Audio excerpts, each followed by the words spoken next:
Alright, let's see. Alright, here we go. Alright. I'll wait till my webcam isn't as bright as it says it is. Is it just gonna stay bright? Hang on, I'm gonna shut my light off.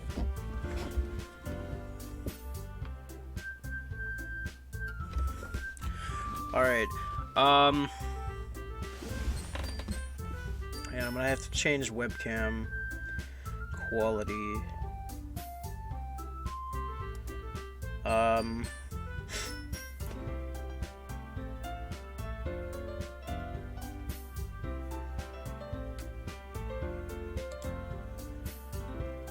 Nah, it should be fine actually.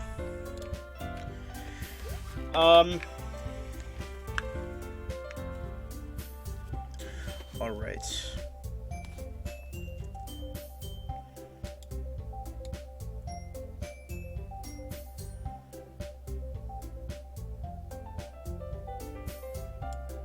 that's good. Alright, I know you guys can hear it this time, that's sweet. Alright. Hello everybody, my name is Nathan, and today we're going to be doing part 2 of Doki Doki Literature Club. This is a story-based game. It's not like a bit-by-bit game where you do whatever. So I would recommend you actually going back and watching the... actually, you know what? Hang on, I'm going to actually record my own audio. Because, you know. Yes. Alright.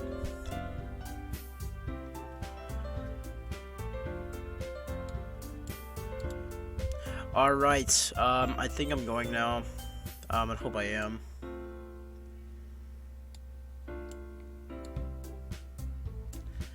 Alright, I'm recording. Everything's good. Quality for my webcam. It's a bit odd. Hang on, I'm gonna see if I can, see if there's webcam options, because...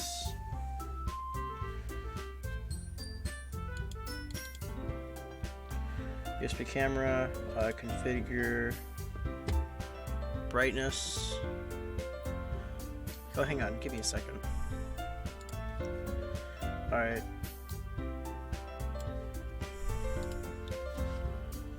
That look better? Not really. Alright, is that better?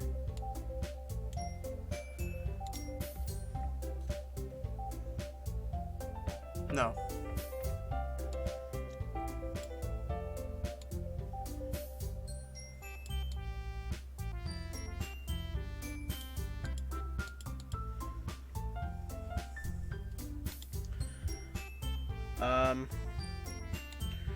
The hue that needs to go lower? Maybe.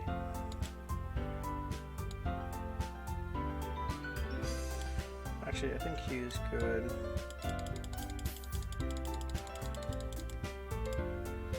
Back to default.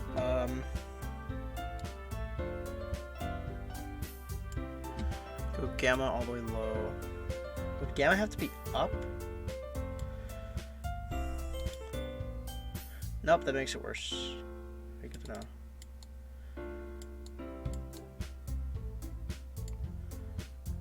Let's go back to default. White balance.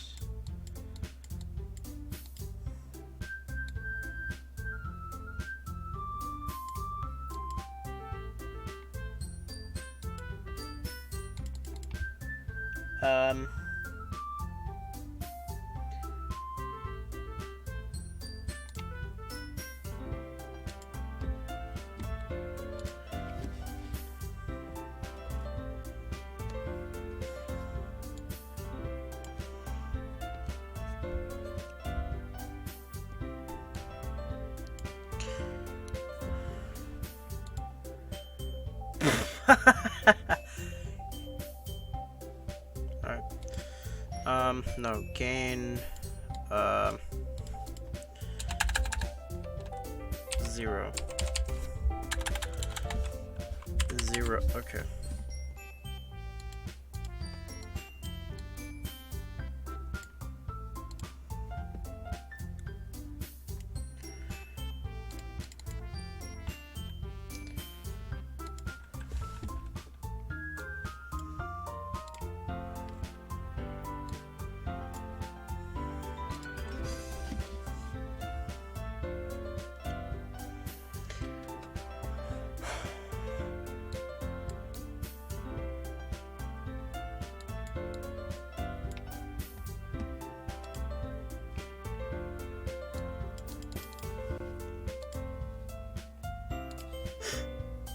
I don't know what's wrong.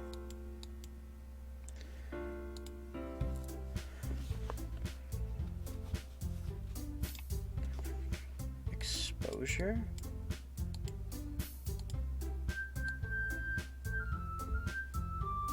That's probably what's gonna help. Open it up.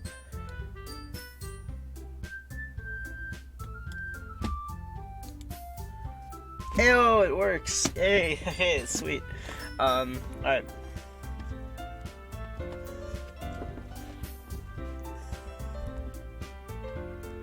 Done. Done deal. Alright. Yeah, I don't need recording. What is this? Okay. Alright, sweet. Hey, that's sweet. Oh, that's sweet. Alright. Alright, we're gonna just go back. And we're just gonna start. Hello everybody, my name is Nathan. You can call me whatever. I really don't care. But today we're gonna be looking and playing. Okay, hang on.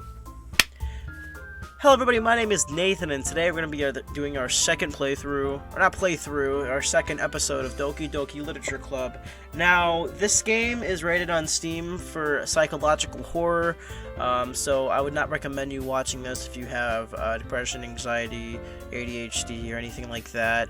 If you have had a relative who has passed away, I don't know what's going to be coming up, but apparently it could reach a sensitive issue later in the game. I don't know how, but apparently it will. So yeah, hang on. I'm gonna raise my seat up. Now you guys can see me even better. Bam. No. Yeah, there we go. Alright, so yeah, today we're doing episode 2 Doki Doki Literature Club. I do have a game saved. We're gonna load this one. We just got finished with our second day, which is the first time we ever wrote a poem. So now we gotta write a poem again, and yeah. So last time I did pretty well. I don't know why this is an option.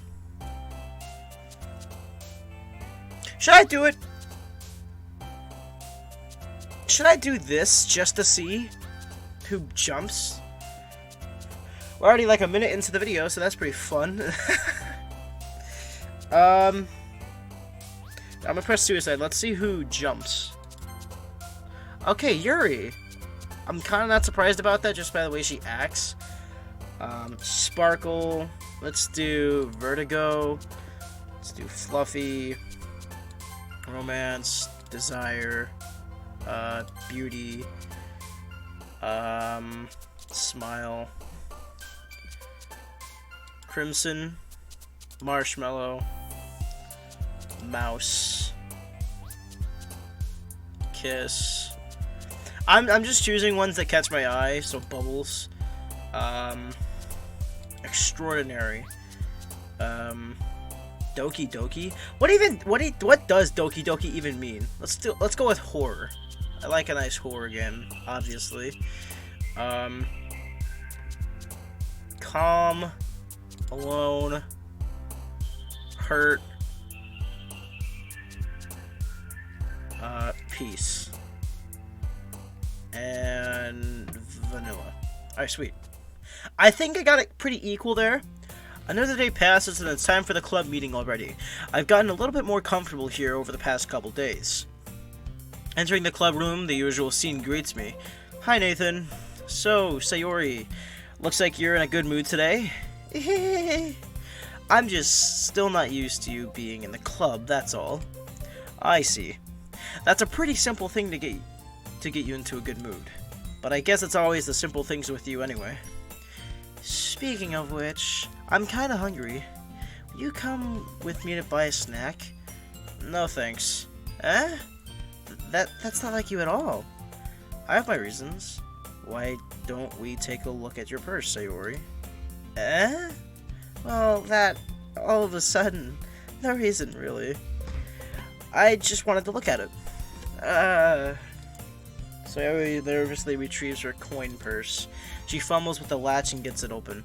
Then she turns it upside down and lets the contents spill onto the desk. Only 2 small coins fall out. You want me to pay for your shit? No. I knew it. I could see right through, Sayori. That's not fair. How did you even know? It's simple. You had enough money in the first place, you would have bought a snack before coming to the club room. So either you were not hungry and wanted an excuse to take a walk, or you planned conveniently to forget that you spent all your money so that I would lend you some. But there's one more thing. You're always hungry. And so that only leaves one option. Wah! I give up. Don't make me feel guilty. If you feel guilty, that means you deserve to feel guilty. Ha ha ha. Yuri suddenly giggles. Huh? I didn't notice that she was listening in. Her face was in her book, as always. I wasn't listening or anything. It was just something in my book. Yuri, tell Nathan to let me borrow some money. What? Why would I? Why would I? Like, what's gonna make me? That's... Don't get me involved in that, Sayori. Besides, you should only buy what you can responsibly afford. And frankly, after pulling a mischievous little stunt like that, your suffering is fair enough retribution.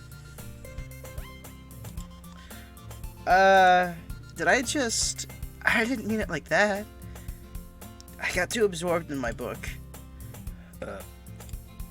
I really like when you speak to your mind, Yuri. Doesn't happen much, but it's fun inside of you. What?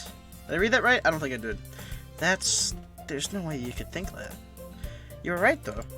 I did something bad, and now I have accepted the retribution. That. Still, coming from you, Sayori. I guess there's a little devil inside of all of this, isn't there? Don't let her fool you. Sayori knows exactly what she's doing. After all, she told you guys she was bringing me to the club before she even told me. But you wouldn't have come if it weren't for the cupcakes. So I had to trick Natsuki into making them. Come on, give me more credit than that, Sayori. Slap? What the fuck? Did I just slap her? Gah! Out of nowhere, something smacks Sayori in the face and tumbles onto the... Oh, I thought I slapped her. I was about to say, why would I do that? How? What was... Let me guess. Is it Natsuki? A cookie? Sure enough, it's a giant cookie wrapped in plastic. Sayori glances around. Is this a miracle? It's because I paid my retribution. Actually, that one has almost worked.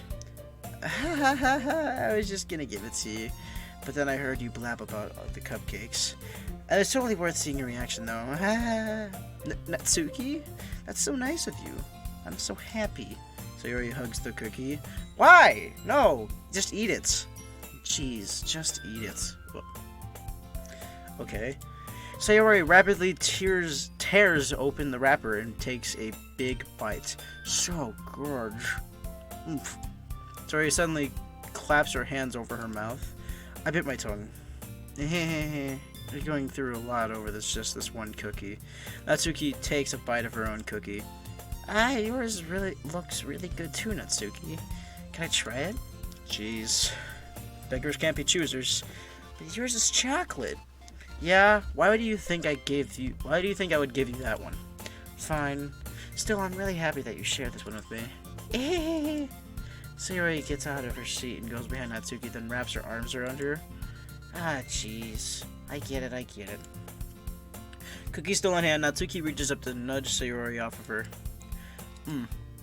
Sayori suddenly leans down and takes a bite out of Natsuki's cookie. Hey! Did you just seriously do that? Mouthful, Sayori trots away to safety. Yuri and I laugh as well. Jeez, you're such a kid sometimes. Monica, can you tell Sayori... Natsuki glances around. Monica isn't in the club room? It's about time she doesn't show up. Where's Monica anyway? Good question. Have any of you heard anything about her being late today? Not me. Yeah, I haven't either. That's a bit unusual. Hope she's okay. Of course she's okay.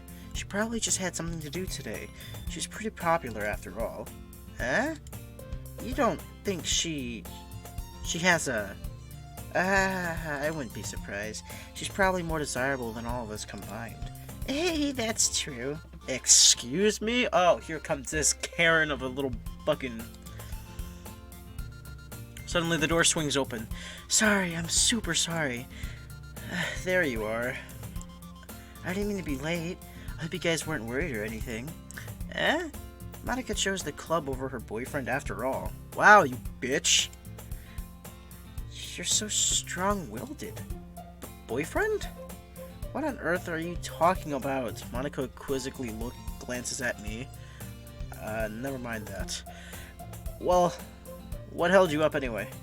Well, my last period today was study hall. To be honest, I kinda just lost track of time.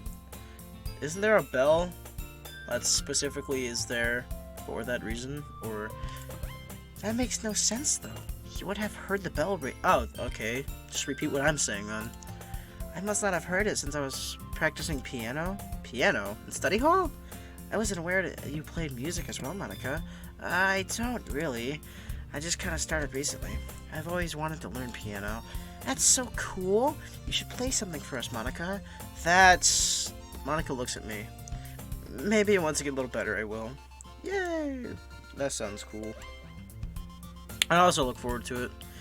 Is that so? In that case, I won't let you down, Nathan. Monica smiles sweetly. Why? I don't get that. Why? I didn't mean any pressure or anything like that. Don't worry. I've been practicing a whole lot recently, and I'd really love the chance to share once I'm ready. Did you just say you didn't do that? I see. In that case, best of luck. Thanks. So, wait. Okay, I'm good. Sorry, I just wanted to make sure the, Okay, yeah, no, we're good. I just wanted to make sure that the video was actually on screen. Not really. I chose to leave out Sayori's mischievous escape. I'm sure Natsuki will end up complaining to her anyway. It looks like everyone has already settled down. Sayori somehow already finished her entire cookie. Yuri is back to her book, and Natsuki disappeared into the closet. Nathan! Sayori suddenly comes up to me. I'm gonna go get supplies from another classroom. You want to come with me? Supplies? What for? Well, you know, the festival is coming up. Me and Monica were gonna make some posters and stuff. So I need to go find some crayons and markers and glue sticks. I see. Sure, I'll go with you. Yay! Okay, Monica, we'll be back soon. Are you going with Nathan to get the supplies? There's no need to trouble yourself. I'd be happy to go with him. But I wanted to go. It's so much fun exploring empty classrooms and stuff. Okay. It was just a suggestion. See if you can find a poster paper too, okay? Okay. Ready, Nathan? Yeah, sure. Let's go. Alright. I just realized my webcam actually, like, fades black when it does that. That's hilarious. Okay.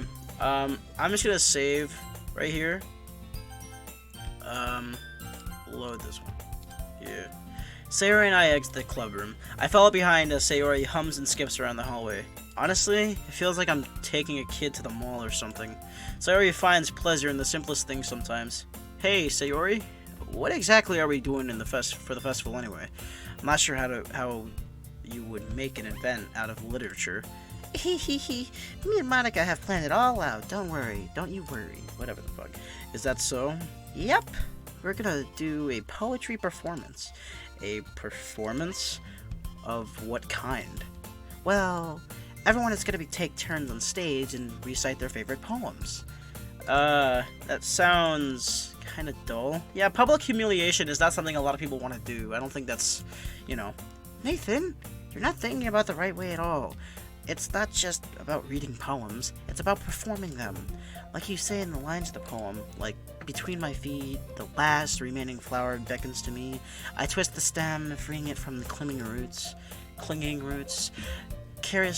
caressing the final joyous moment between my fingers. But to what ends I summon this joy? For now, when I look in every direction, the once field before me, is is just a barren wasteland. Like that, Sayori. How do I put this? I'm sure it's just me, but it's impossible for me to take you seriously when you talk like that. You meanie. I'm working super hard on this, you know? I know. It's just I meant that it's pretty unordinary contrast to your cute self. Don't say that. It's embarrassing. But I guess that means I'm doing a good job. Yeah, I guess so. I'm so excited. The festival is going to be so much fun. Sayori spins herself around in the hallway again. Hey Nathan, this classroom over here is empty. Let's begin the mission. The mission, eh? It's been a long time since I spent time with Sayori like this, but in the end, she hasn't changed one bit. She's nothing but a ball of sunshine drawing happy vibes from the world around her. It's pretty nostalgic feeling for me.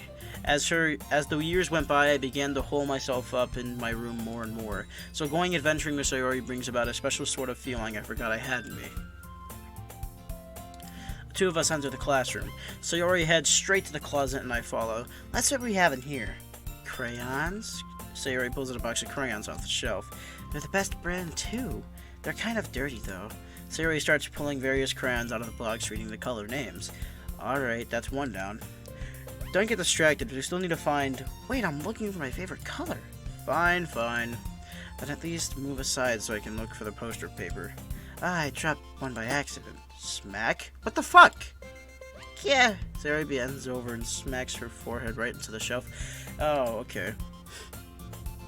She falls on the floor and the crayons spill all over her lap. Ow! Like Luigi? You okay? My forehead. Sayori clutches her forehead. Jeez, Sayori. That's just like you, isn't it? Come on, let me see. So, since Sayori is sitting on the floor, I grab her by the waist and pull her out of the closet. You have to move your hands, Sayori. But it hurts. Just do it for a second. Sayori slowly releases her hand from her forehead. I gently brush the bangs to the side. Ow. Sorry. There's a huge red mark in the center of her forehead. Is that it? A bump is starting to form as well. Man, that's gonna swell up. I should find you some ice. Nathan, where would I even find ice around this time? I guess a cold drink would work too. You don't have to. I'm fine with looking like a unicorn. Even when wincing from the pain, Sayori makes a little silly joke. What are you saying? I'll be right back, okay? Okay.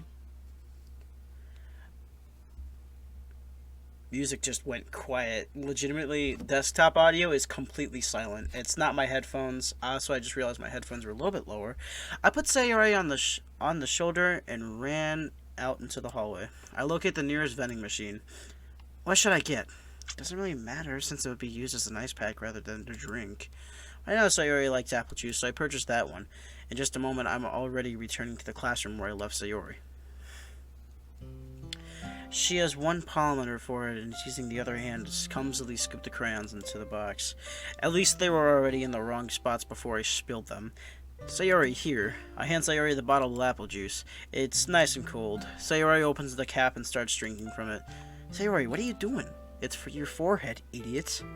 Ah, sorry, I forgot. How hard did you hit your head? Sayori places the bottle of the bump on her head. It stings. Just bear with it. It'll feel better soon. Looks like you cleaned up most of the crayons, so that's good. Hey, Nathan. This kind of reminds me of you growing up, doesn't it? What do you mean? You know, how we used to play outside all the time. Oh, I didn't even realize the actual bottle of apple juice. I would always try and keep up with you. You were kind of oblivious in some ways. Like I usually fell behind or had trouble climbing on the things you did. But sometimes, when I tried to do things I couldn't, I would get myself hurt. I'd fall and scrape myself and get a bump, and I would start crying really hard. And you would rush over as quick as you could, and you try hard to get me to stop crying. It was like almost you blamed yourself, and you were afraid of getting in trouble if someone found out. Even though it really wasn't your fault at all, you know? Did I really do that? Yeah, you don't remember? Come to think of it, maybe I do remember it.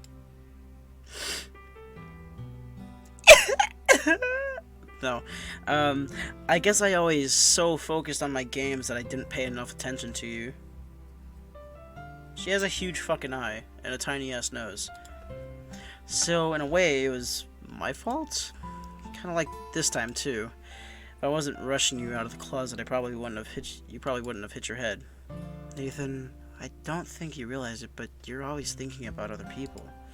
Even after all these years, you're rushing to help me, even though I'm just being clumsy. You're really a sweetheart. Don't call me that. I don't really do this kind of thing all the time. I guess when it comes to you, it just feels natural. Before I even know it, I'm treating you like that. I guess that's what happens when you've been friends for so long. Really? Maybe you're right. Nathan, I'm so glad that nothing changed between us. Do you think it'll be like this forever? Forever? If I'm honest to myself, there's no telling where we'll each end up for college or after that. So it wouldn't be fair for me to make any more promises, but, well, I hope so. It's been this long already, right? I can't imagine you ever changing, so my hopes are up. I'm so happy. Sayori has a whimsical expression in her eyes. We remain silent for a moment. She's so silly and clumsy on the outside that when I see her deep in thought like this, it makes me not want to disturb her. I guess we should go back. I don't want to worry Monica, you know. Good luck with that. She's gonna see your forehead either way. Not if I hide it under my bangs. That's true. Sayori hops to her feet. She clutches her forehead again. Don't stand up so fast after hurting yourself. Well, I guess it's too late now. Anyways, let's go. My webcam still turns black. I think that's so funny. I follow Sayori out of the classroom. Sayori plays with her bangs to try and hide the bump without much success. In a moment, we make it back to the club room. You're back. Good timing. I was just about ready to start sharing with her poems. Sayori, your forehead? She's fine, don't worry, but I was playing with the crayons and smacked my forehead into the shelf. Well, anyway, were you able to find everything we needed? I have it right. Sayori frantically glances around herself. I forgot all the stuff! Calm down, Sayori, I have it all right here. I found the poster paper, too. Sounds like you ended up doing all the work, Nathan. Well, Sayori, I failed to come up with an excuse for Sayori. I made it an adventure. Yeah, that. Okay. In any case, good work. I'll start working on the posters tonight. Me too. Okay, everyone, are you ready to share your poems? I guess I should grab mine. After making sure the crayon box is closed tightly. I hope you guys don't mind me doing this on the webcam. I'm just spinning my chair. I'm spinning it, you know. After making sure the crayon box is closed tightly, I return to my seat. Alright, who should I share my poem to first? Let's go with Natsuki first, why not? Well, it's not really any worse than your last one. But I can't really say it's any better either. Phew. Huh? Phew, what? Well, anything that isn't a train wreck, I'll take as a win. And I get the feeling you're probably the most critical. Hey, what makes you... Wait, maybe that was a compliment? Glad to see someone recognizes my experience. Well, then, keep practicing and maybe you'll be good as me someday. That's, something tells me Natsuki completely missed the point. Come to think of it, it kind of reminds me of Sayori's poem from yesterday. You think so? Yeah, well, I guess you've been friends with her for so long, you might be on the same wavelength. But you never really stuck me as her type. Sayori has a type all of a sudden? Well, I don't know, but honestly, how can someone so, fluffy spend so much time with someone like you? It's like she's dragging around a dead weight. That's a little unnecessary. But think of it this way. If it weren't for me, she would probably just fly away like letting go of a balloon. You could say we each take care of each other in our own way. Whatever it is, I don't get it. Oh yeah, I guess I'm supposed to show you my poem. Here. Amy likes spiders. You know what I heard about Amy? Amy likes spiders. Icky, wriggly, hairy, ugly spiders. That's why I'm not friends with her. Amy has a cute singing voice. I heard her singing my favorite song. Every time she sang the chorus, my heart would pound to the rhythm of the words. But she likes spiders. That's why I'm not friends with her. One time I hurt my leg really bad. Amy helped me up and took me to the nurse. I try not to let her touch me. She likes spiders, so her hands are probably gross. That's why I'm not friends with her. Amy has a lot of friends. I always see her talking to people. She probably talks about spiders. What if her friends start to like spiders too? That's why I'm not friends with her. It doesn't matter if she has hobbies. Doesn't matter if she keeps it in private. It doesn't matter if it doesn't hurt anyone. It's gross, she's gross, and the world is better off without spider lovers. And I'm gonna tell everyone. I'm gonna be completely honest here. I have arachnophobia, which is the fear of spiders. Even I wouldn't go as far as saying, hey, fuck you because you like spiders. You know? Not bad, right? It's quite a bit longer than yesterday's. Yesterday's was way too short. I was just warming up. I hope you didn't think that was the best I could do. No, of course not. Anyway, the message is very straightforward in this poem. I don't have to explain it. Sometimes you can explain complicated issues with much simpler analogies, and it helps people realize how stupid they're being. Like anyone would agree that the subject of this poem is an ignorant jerk. Do you know people like that? Of course! It's about how everyone thinks It doesn't matter. It could be about anything. I wrote it to be easy to relate to. Everyone has some kind of weird hobby or guilty pleasure. Okay. Something that you're afraid... Something that you are afraid if people find out. And make fun of you or something less of you. But that just makes people stupid. Who cares what someone thinks as long as they're not hurting anyone and it makes them happy? I think people really need to learn respect for others liking weird things. Well, you're definitely right. At least I can relate to that. And I'm sure a lot of other people can too. It's what I do best after all. I don't like writing unless there's a good message to take away from it.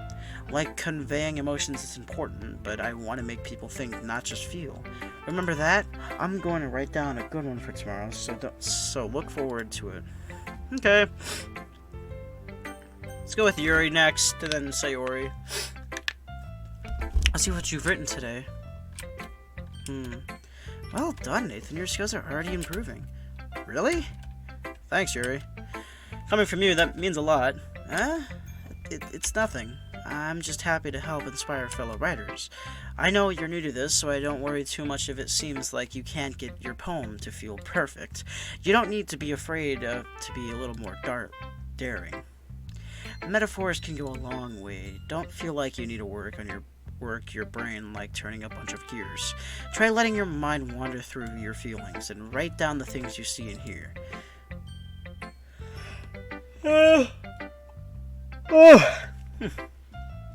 That's when it truly enable your reader to see into your mind. It's a very intimate exercise. I see. That's a certainly interesting technique. Thanks for sharing. I have, an example of that if you'd like. Wait, is it the poem you wrote today? Yuri nods and timidly hands me her poem. Nice long poems today. The raccoon. It happened in the dead of night while I was slicing bread for a guilty snack. My attention was caught off by the scuttering of a raccoon outside my window. That was, I believe, the first time I've noticed my strange tendencies as an unordinary human. I gave the raccoon a piece of bread, my subconscious aware of the consequences, aware that a raccoon that is fed will always come back for more. The exciting beauty of my cutting knife was the symptom. The bread, my hungry curiosity, the raccoon and urge. Is it urge? The raccoon and urge. The moon. I'm not good at reading cursive. The moon cements its phase and reflects that much more light off my cutting knife. It's very same light that glances off my eyes of the raccoon friend. I slice the bread, fresh and soft. The raccoon becomes excited. Perhaps I'm merely projecting my emotions onto the newly satisfied animal. The raccoon has taken to following me. You could say that we've gotten quite used to each other.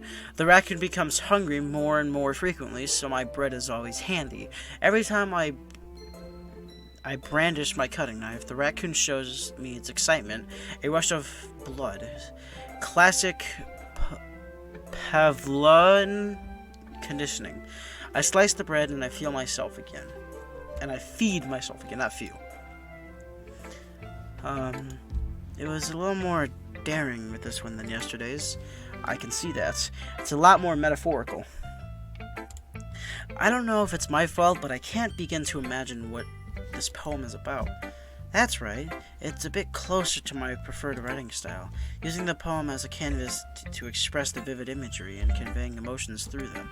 Yeah, if I take it at face value, then I can't even figure out what it's supposed to mean. Well, I think it's something that different people can relate to in their own way. I wanted to express the way it feels for me to indulge in many more unusual hobbies. It's those sorts of things I'm usually forced to keep to myself. So, I sometimes enjoy writing about them. Huh, that's funny. Didn't Natsuki also write something about that? About someone being ridiculed for a strange interest? Huh? She did? Yeah. She was talking about how it doesn't matter what you're into as long as you're not hurting anybody. She's right. I mean, does she really feel that way? Yeah. Sounds like you two have that in common. That's interesting. To me, she seemed like the kind of person who would make fun of my hobbies. But I suppose that's my fault for judging, isn't it? Ah, please, don't tell her I said that. Don't worry, I have no reason to. Okay. Well, thank you for sharing it with me. After all, I hadn't learned to embrace my own weirdness, I would probably hate myself. I might be ranting a little bit now, but I'm glad that you were a good listener. Okay, you're welcome. As you say, Sayori, we're doing Monica last every time. We're doing Monica last. Nathan, I really love your poems. I can't believe you've been hiding these from me. I'm not hiding anything. But your poems are so good. Yesterday's and this one too. You can't tell me you haven't done this before. I mean, you're really the only one who feels that way, so... No way. Not even Natsuki? Well, I guess Natsuki is the least likely to admit how much she likes something, but I don't think it's that. What do you mean? Well, I guess I'll be honest about it. It's a lot easier to write poems when I'm thinking about you. What? Stop thinking weird things, idiots. I just mean that you're a really expressive person, I guess. How am I supposed to write poems about my own stupid life? But you somehow make everything in your life an adventure. Even the little things. Like cooking? Let's not talk about that. So yeah. I guess what I'm trying to say is I can feel less more feelings through you than I can through myself. We have that kind of weird connection. It's your fault for getting me in my business all the time. Huh? I don't know if I understand. You never understand when I try to explain things to you, do you, Sayori? I pat Sayori's head. Hey! I'm not a kid, you know. Are you sure about that? Maybe. Sayori starts fiddling with her pencil between her hands. Hey, Nathan, will you give me your poem? I kinda want to keep it. Huh? Why? Because, well... if it's the first time you've written something to me, for me. Sir, you completely misunderstood. I did not write this for you. Are you even listening anymore? Well, whatever. I'll give it to you when we get home. Really? Aha! I broke my pencil. Sayori hastily bends down to pick up the pencil she dropped, but being inattentive of her surroundings, she bumps right into me. Sorry. It's fine. I'll get it for you. I bow down and pick up the broken pencil. Sayori clutches the desk beside her to support herself, knees shaking. I'm a little bit clumsy today. Let's sit down, Sayori. Yeah. I grab Sayori's arm to help her sit at the desk. Anyway, I still haven't read your poem. Oh, sorry, I forgot about that. But it's not as good as yours. Jeez, don't worry. I'm sure I'll like it.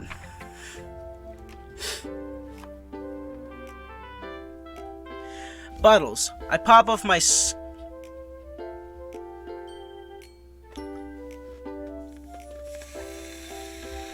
the first line. Okay. I pop off my scalp like a lid of a cookie jar. It's a secret place where I keep all my dreams. Little balls of sunshine, all rubbing together like a bundle of kittens. I reach inside with my thumb and forefinger and pluck one out. It's warm and tingly, but there's no time to waste. I put in a bottle to keep it safe, and I put the bottle on the shelf with all the other bottles. Happy thoughts, and bottles, all in a row. My collection makes me a lot of friends. Each bottle is straight to make amends. Sometimes my friends feels a certain way. Down comes the bottle to save the day. Night after night, more dreams. Friend after friend, more bottles. Deeper and deeper my fingers go, like exploring a dark cave, discovering the secrets hiding in the nooks and crannies. Digging and digging, scraping and scraping. I blow dust off my bottle caps. It doesn't feel like time elapsed. My empty shelf could use some more. My friends look through my locked front door. Finally, all done, I open up, and in come my friends. And they come, such a hurry. Do they want my bottles that much? I frantically pull them from the shelf, one after another, holding them out to each other and every friend. Each and every bottle, but every time I let one go, it shatters against the tile between my feet. Happy thoughts, and shards all over the floor. They were supposed to be for my friends who weren't smiling. They're all shouting, pleading something, but I hear is echo inside my mind. Okay. Holy crap. Sayori, did you really write this? Of course I did. I didn't tell you yesterday I was gonna write the best poem ever. Yeah, but, I mean, I didn't expect something like this coming from you. Monica taught me a whole lot, and I've been really in touch with my feelings recently. I see that. It's almost kind of creepy. Creepy? Well, not exactly. Maybe because I'm so used to you being cheerful.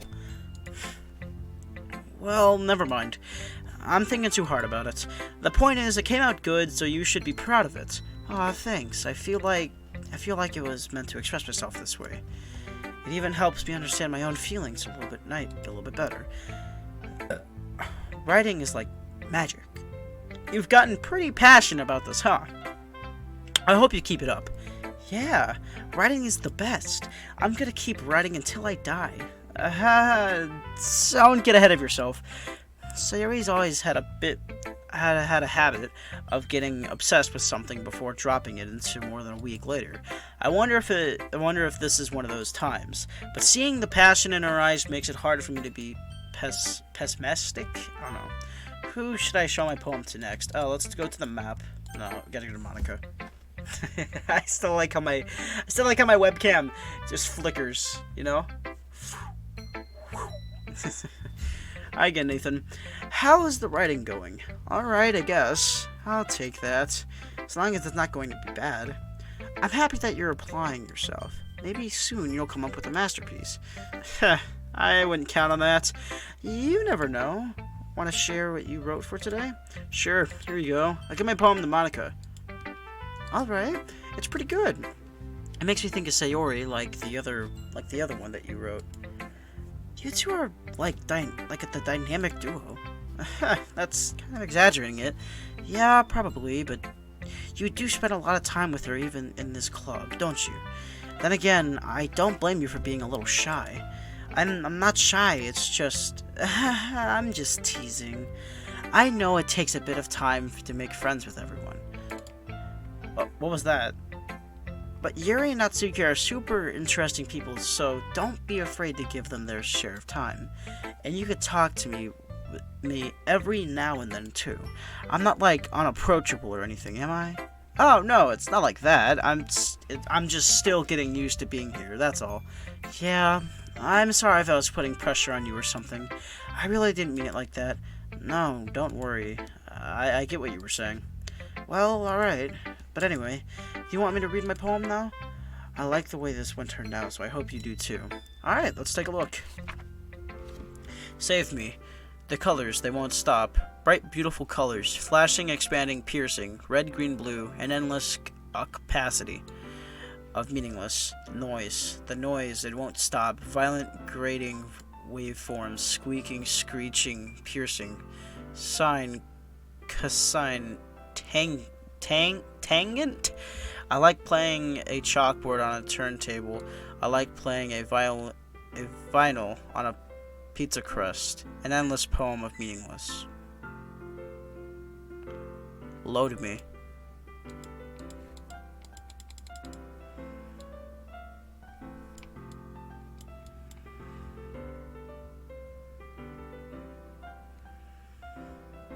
Load me?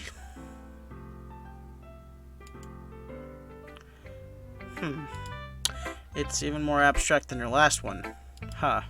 I guess it's just the way I write. I'm sorry if you don't like it.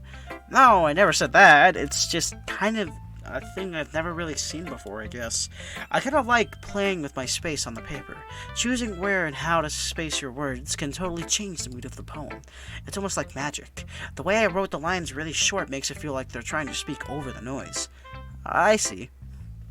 It's still hard for me to tell what it's about, though. Sometimes asking what a poem is about isn't the right question. A poem can be an abstract or physical expression of a feeling, or a conversation with the reader. So putting it in that way, not every poem is about something. Okay. Anyway, here's Monica's writing tip for the day. Sometimes you'll find yourself facing a difficult decision. When that happens, don't forget to save your game.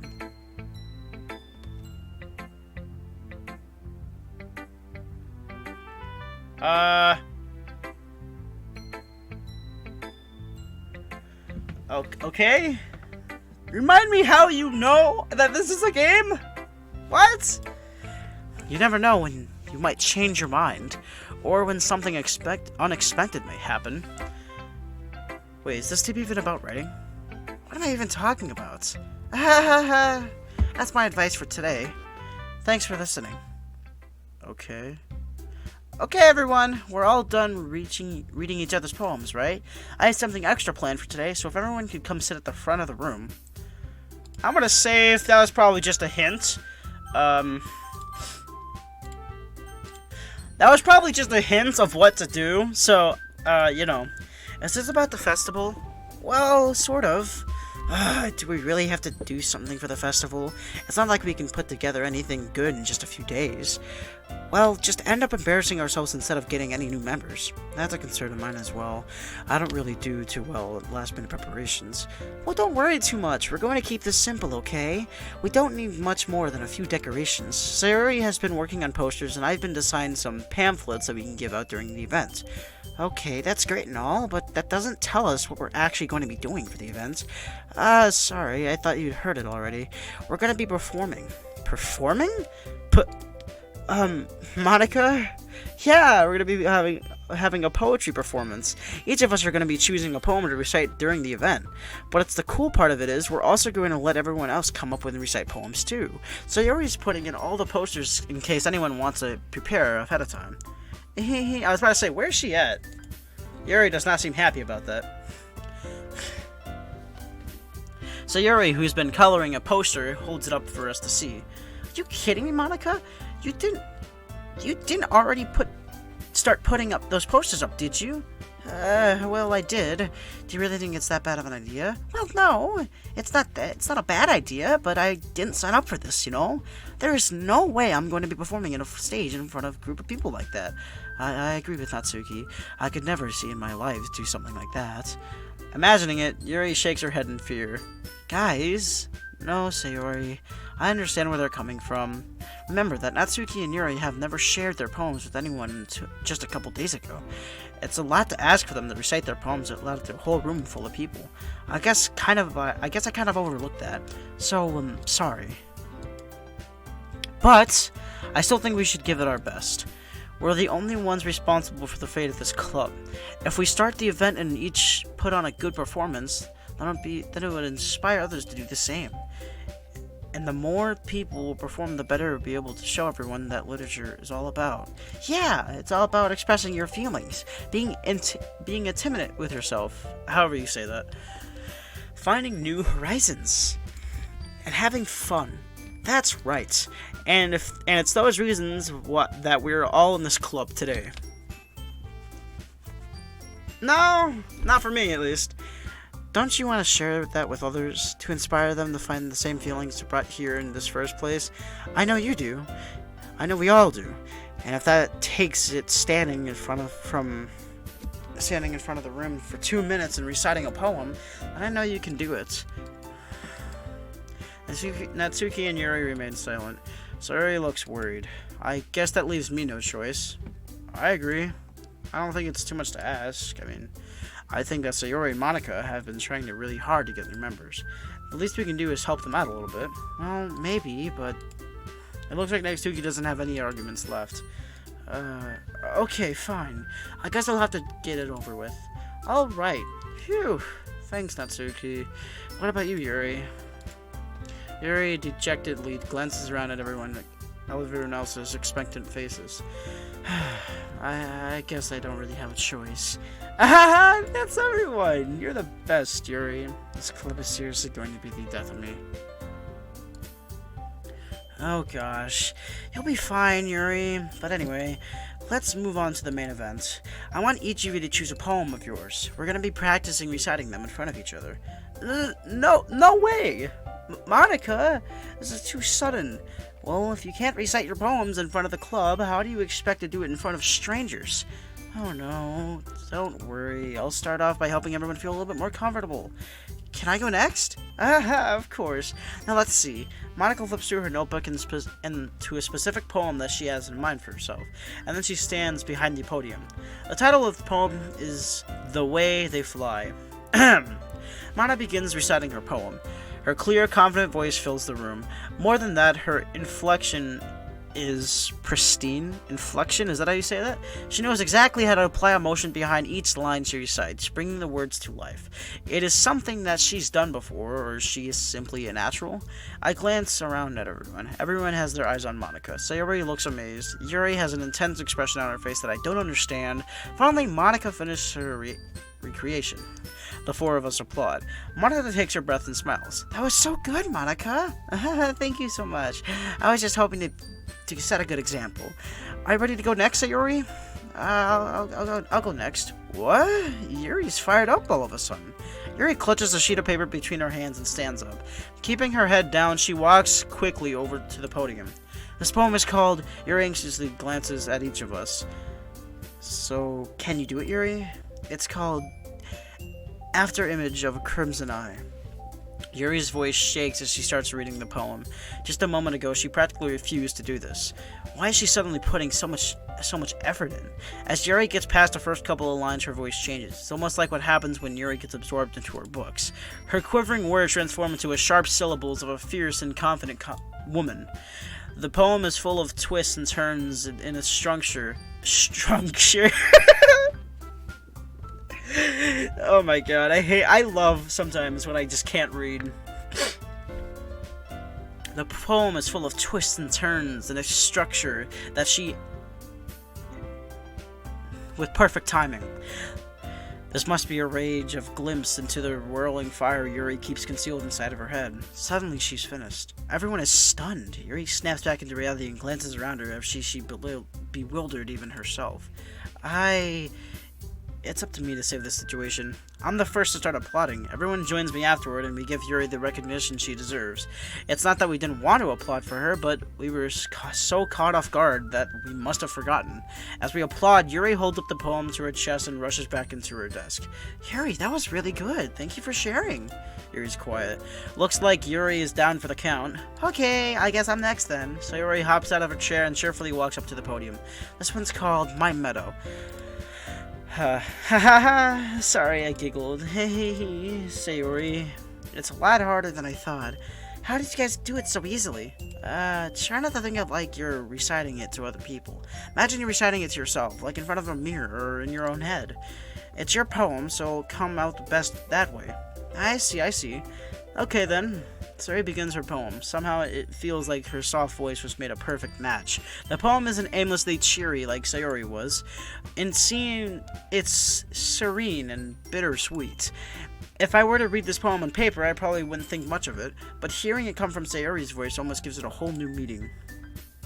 Maybe this is what Sayori meant when she said she liked my poems.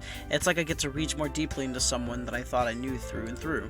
Sayori finishes and we applaud. I did it! Good job, Sayori. Even Nathan liked it. I guess that's a good sign. What does that even mean? It came out nicely, Sayori. The atmosphere of the poem fits you really nicely, but it might be that the other poems wouldn't work quite as well with that kind of delivery. Huh? I don't really understand. In other words, I've seen poems of yours where a sort of gentle delivery wouldn't work as well. They might need a little more force behind them, depending on what you were reading. You've only said something to... You haven't... okay, dude.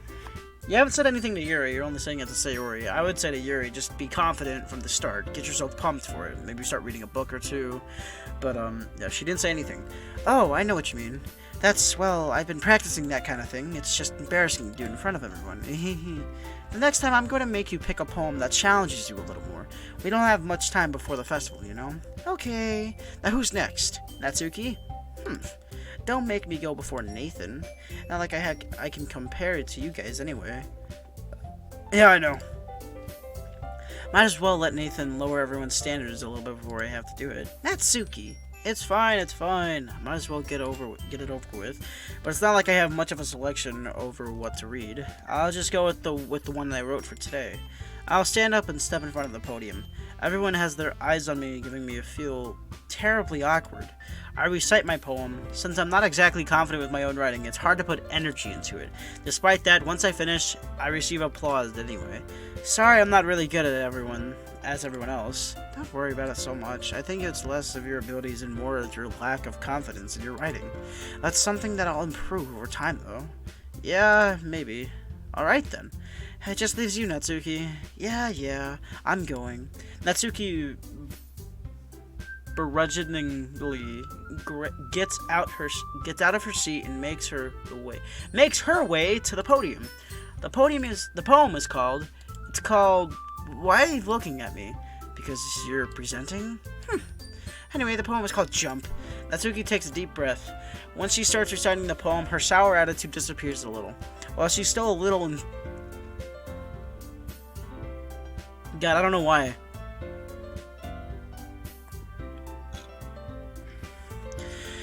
While she's still a little unenthused, her poem has a rhythm and rhyme to it. It's Natsuki's trademark style, and it works surprisingly well when spoken out loud. The words feel like they bounce up and down as if giving life to the poem. Natsuki finishes and everyone else applauds. She huffs back to her seat. That wasn't so bad, was it? Easy for you to say. You'd better not make me do it again. Well, do you at least feel prepared enough to recite the poem in front of other people? I mean, doing it in front of other people would be way easier.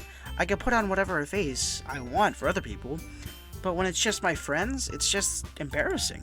That's a surprise, Natsuki. I think it would be the other way around for me. Well, that's just how it is, so... Well, I guess in that case, you won't have much to worry about for the festival. That said, I want to thank everyone for coming through. It might be hard, but I hope that you will all have an idea of what it's like now. Make sure you pick a poem and get enough practice before it's the festival, okay? I'll be making pamphlets, so let me know ahead of time what you'll be reciting. Jeez. I should probably find some other poem to recite instead. That's fine too, it doesn't have to be your own. I'm already pleasantly surprised that you're putting in all this effort for the club. It makes me really happy. Yeah, no problem.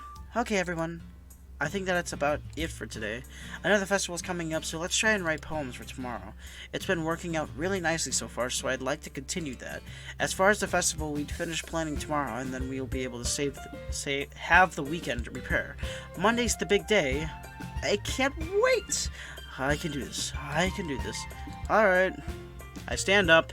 There's no way I'll be able to find the same enthusiasm as Sayori and Monica, but I'll do my best to get through it. If it's for the sake of the club and impressing Monica, then I'll have to do my best. Ready to go, Sayori? Yep. Look at you two, always going home together like that. It's kind of adorable, isn't it? Jeez, guys. I make such a big deal out of it. It must be a little nice, though. Well, how am I supposed to respond to that? It's okay, Nathan. You don't have to say it. Whatever. Let's go already. I walk home with Sayori once more. Even though it's only been a few days, a lot of things I have already changed, but today Sayori has been a little quieter than usual on the way home. Hey, Sayori? Sorry, I was spacing out. Oh, no wonder. I was thinking about something from earlier. I like how we get to... Sayori fumbles with her words. So let's just say that one day Yuri asked to walk home with you. Huh? What would you do? What kind of question is that? You're kind of putting me on the spot here. Well...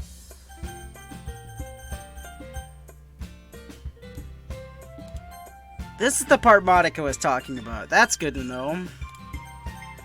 Gonna overwrite my save? Yeah.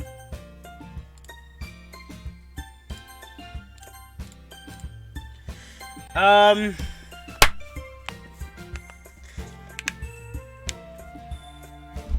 gonna be completely honest. I probably have to walk home with her because I mean Yuri's a nice girl, but nah.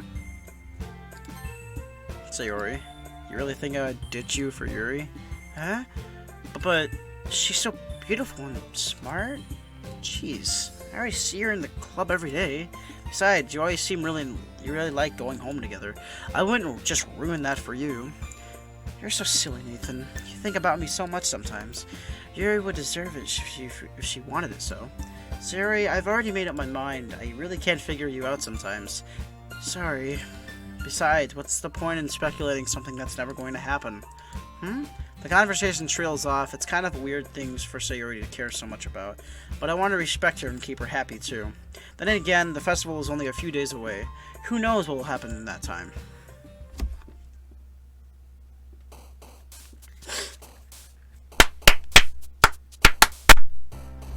I got this again. I'm gonna save it actually here again. I'm gonna overwrite my data. Yes, I don't think yesterday was too much of a big thing to go. Load game here. Yes.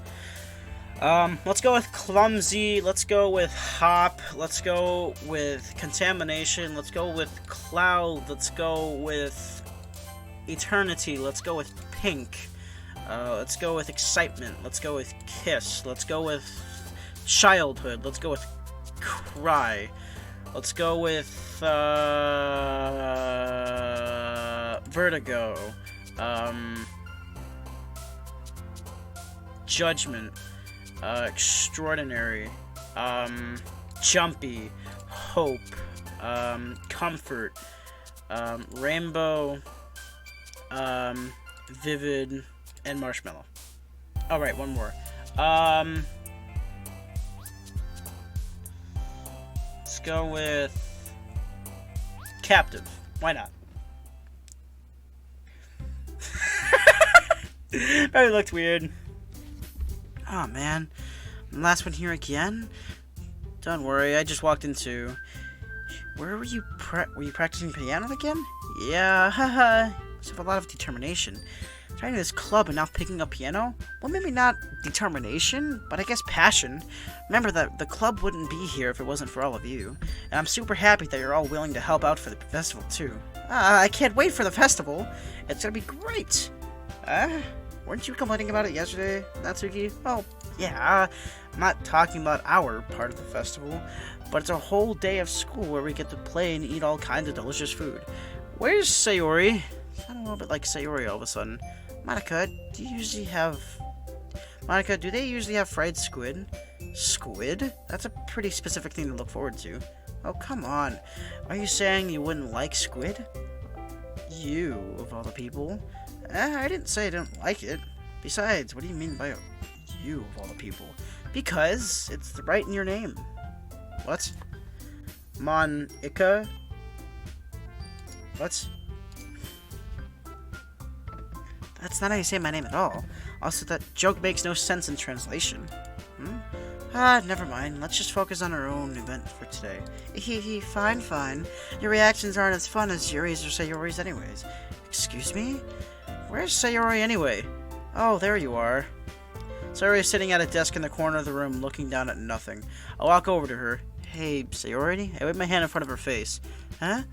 You're spacing out again. Hey, sorry. Don't mind me. You can go walk to everyone else. You can go talk to anyone else. Wait, what? I don't remember what I said. Is everything alright? Of course. Why would it be? It just feels like you're a little off. Sorry for assuming things. Jeez, you worry about me too much about me. I'm fine, see? Sayori shows a big smile. Don't let me distract you from having fun with everyone. Well, alright. If you say so. I worriedly glance at Sayori, but the conversation is already dispersed with everyone back at their usual activities. Maybe I should ask Monica if she's noticed anything about Sayori recently. Since they've been practicing for the festival, they might have been spending time They must be spending a lot of time together. I timidly approach Monica, who is shuffling through some papers at her desk. Nathan, what's up? Hey, this might sound a little strange, but have you noticed anything with Sayori recently? Anything up with her? In what way do you mean? Maybe I'm reading into it a little bit too much, but she seems a bit downcast today. Oh, you think so? I can't say I've noticed anything about her. Monica appears across the room at Sayori, who is idly dragging a rubber eraser up and down her desk. Maybe there's something on her mind, but I'm surprised I'm not the only one asking you, Nathan. You certainly know her a lot better than I do. Yeah, but she's never really liked this. She's always talked to me about things that bothered her, but it's this time, when I asked her, she was really dismissive. Sorry, I know this isn't your problem, but I just wanted to ask if you knew anything, so I'd drop it now. No, it's important for me too. I mean, I'm also friends with her, and I also care about the well-being of my club members, you know? Maybe I'll try talking to her myself. You sure about that? She seemed like she wanted to be left alone. You sure? Maybe she just had a hard time bringing up with the person of her interest. Person of interest? What do you mean by that? I'm saying that maybe the thing on her mind is you, Nathan. Me? How on earth do you think you'd come to that conclusion? Well, I probably shouldn't say too much, but she really talks about you more than anything else, you know. Huh? She's been much happier ever since you've joined the club. It's like an extra light turned on inside of her. What? No way. Sayori's always like that. She's always been full of sunshine. It's not like anything different happens. It always has been. You're so funny, Nathan. Have you ever thought that maybe you've always seen her as so cheerful because that's just how she is when she's around you? I said too much. I'm sorry. What do I know, anyway? I didn't mean to jump conclusions, so you should just forget about what I said. I'll try and talk to her, but I don't... Oh my gosh, I'm having a reading aneurysm right now. I'll try to talk to her, so try not to think about it for now. Alright. Monica smiles meaningfully. I know she said to forget about it, but I already know that's not going to be able to get her words out of my head. Monica stands up from her desk and walks across the room where Sayori is sitting. I watch her kneel down to Sayori and gently talk to her, but she's keeping her voice so quiet I can't even hear her from here. I sigh and sit down to myself. I know Sayori told me not to worry about her, and to have fun with everyone else, but that's impossible to do when she's behaving like this. Exactly how much do I care about her that I'm letting this weigh me down so much? Now it feels like I'm the only one behaving out of control or ordinary. Woo!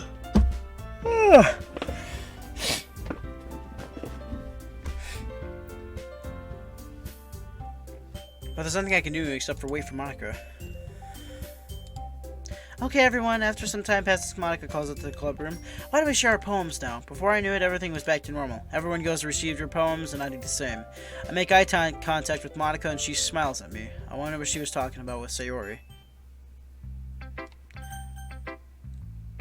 Let's go with Sayori first. This is your best one so far. It's really nice, Nathan. Thanks. Sayori, you've been a little quiet lately. Is everything alright? Of course. Everything is fine. I'm just a little tired today. Do you go to nap or something? No, that's silly. Don't worry about me, okay? I only want to see smiles on your face. Well, alright. Hey, Nathan? I'm still a little surprised. I really thought you would try writing your poems like the way Yuri does. Or even Natsuki. But in the end, yeah? I guess you're the one who likes this one the most. Why? You don't want to get closer with everyone else? Wait. Of course I do. But that doesn't mean I need to try so hard to impress them. I still understand you the most, Sayori. I know you have sometimes put up with me, and I have sometimes put up with you, but we have always well linked or something. And this is how the poem came out. Sometimes I feel like you're the only exciting thing in my life, so sometimes it's just easier to write when thinking about you. Siri? No, Nathan. I don't deserve this. You're too nice to me.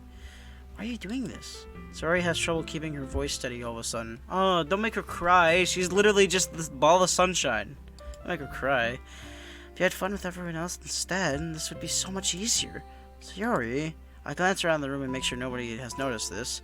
Sayori, I've probably never said this before, but I don't understand what you're feeling right now. Tell me what will cheer you up. Sayori shakes her head. She snivels back and keeps shaking her head. Finally, she gathers herself up and puts on a smile. It's nothing, Nathan. Just a little rain cloud. I'm sorry you had to see that. No! Oh, tell me what's wrong. Promise it won't happen again. Just smiles from everyone, okay? That's all that matters. Go play with everyone else. I'm gonna go home a little bit early today. Sayori, tell Monica I wasn't feeling well, okay? I'll see you tomorrow. Before I can say anything else, Sayori cheerfully walks out of the classroom, humming to herself. No. What the fuck, man?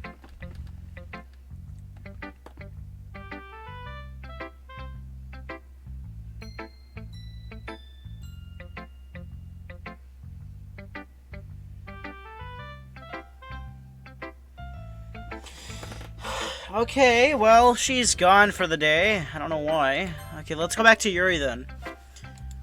Well done, Nathan. You've definitely improved on your writing over the course of these few days.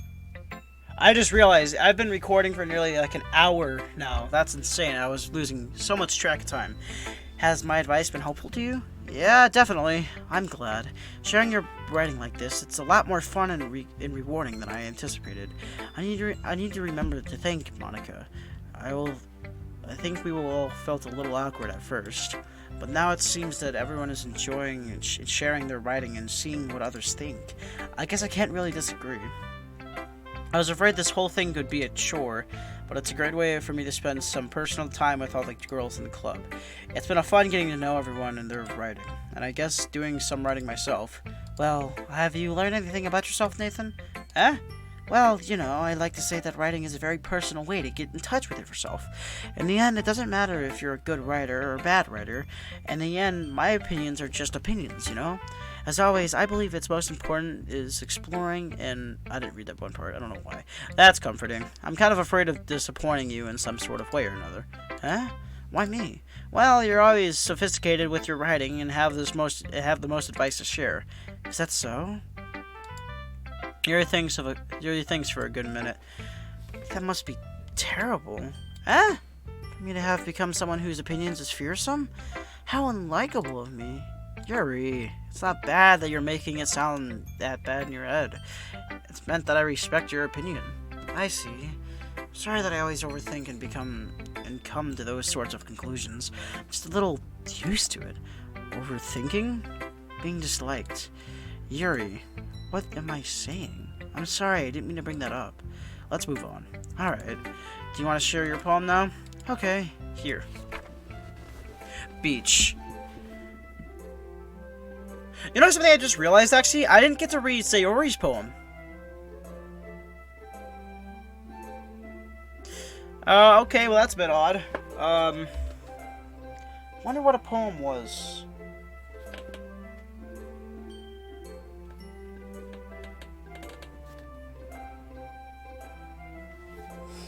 Anyway. A marvel millions of years in the making, where the womb of the earth chaotically meets the surface. Under a clean blue sky, an expanse of bliss, but beneath a gray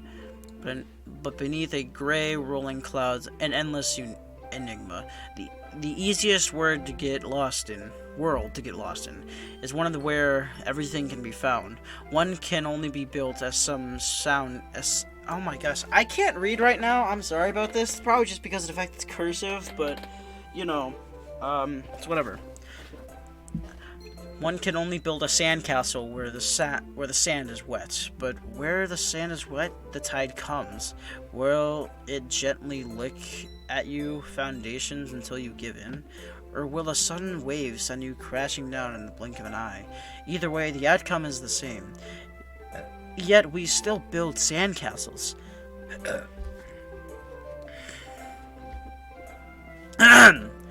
I stand where the foam wraps around my ankles, where my toes squish into the sand. The salty air is therapeutic. The breeze is gentle and yet powerful. I think my toes into the ultimate boundary line, tempted by the foamy tendencies. Turn back and I abandon my peace to endowed at the shore. Drift forward and I return to the earth forevermore. Okay. I'm aware that the beach is kind of an inane thing to write about, but I do my best to take a metaphorical approach for it. You say that like you didn't even want to write about it. Oh, you haven't heard? After yesterday, Natsuki and I was assuming that we wrote about something similar in such different ways, so Natsuki wanted us to write about the same topic as each other again. I suppose to better compare the differences in our writing styles as a thought process. Anyway, it was her idea, and knowing her, it's no surprise that she'd want to do something like that. She'd probably just want to show off.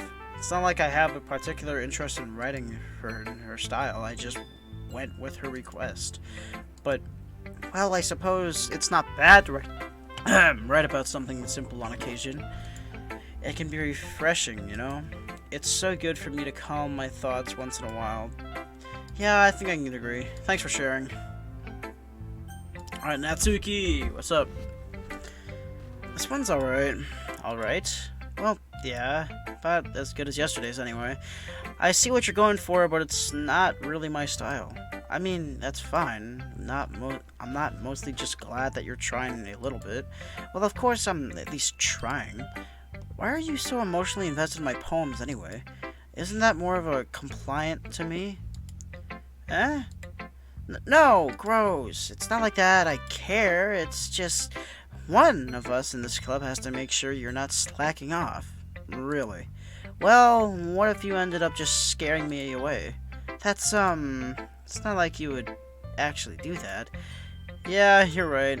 It's kinda fun to hang out here, even if I have to put up with you. Gah, Natsuki's elbow connects with my stomach. Oh? Maybe I won't mind scaring you away after all. I was joking. Oh, I know. Don't worry, I was too. Ah! How the hell do you call that a joke? That seriously hurts. Maybe it was funny to her. I guess that's kind of the point. I should really just watch my mouth around Natsuki. Anyway, Natsuki holds up her poem in front of me like nothing even happened. I'll be your beach. I also find this music funny, in my opinion. Your mind is so full of troubles and fears that dismissed your wonder over the years. But today I have a special place, a beach for us to go to. Can I not? Okay, there we go. A shore reaching beyond your sight, a sea that sparkles with brilliant light. The walls in your mind will melt away before the sunny glow. I'll be the beach that washes your worries away. I'll be the beach that you daydream about each day. I'll be the beach that makes your heart leap. In a way you thought had left you long ago. Let's bury your heavy thoughts in a pile of sand, bathe in sunbeams, and hold my hand. Wash your insecurities in the salty sea, and let me see you shine. Let's leave your memories in a footprint trail, set you free in a whimsy sail, and remember the reasons you're wonderful when you press your lips to mine. I'll be the beach that washes your worries away. I'll be the beach that daydreams about every day. I'll be the beach that makes your heart leap. In a way, though, I left you long ago. But if you let me by your side, your own beach, your own escape, you'll learn to love yourself again. Yeah, I felt like I kept writing about negative things, so I wanted to write something with a nice message for once.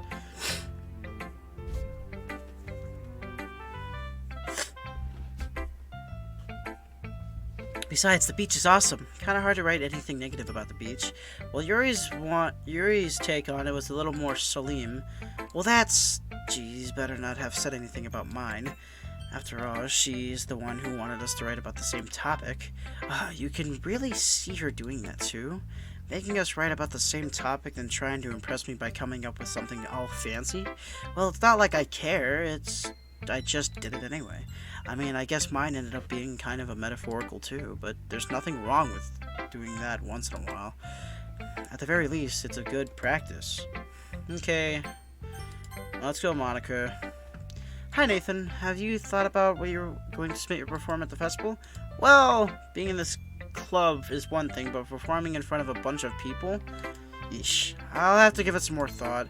Okay, no pressure. No, a lot. And whatever you do, I'm sure it'll turn out great.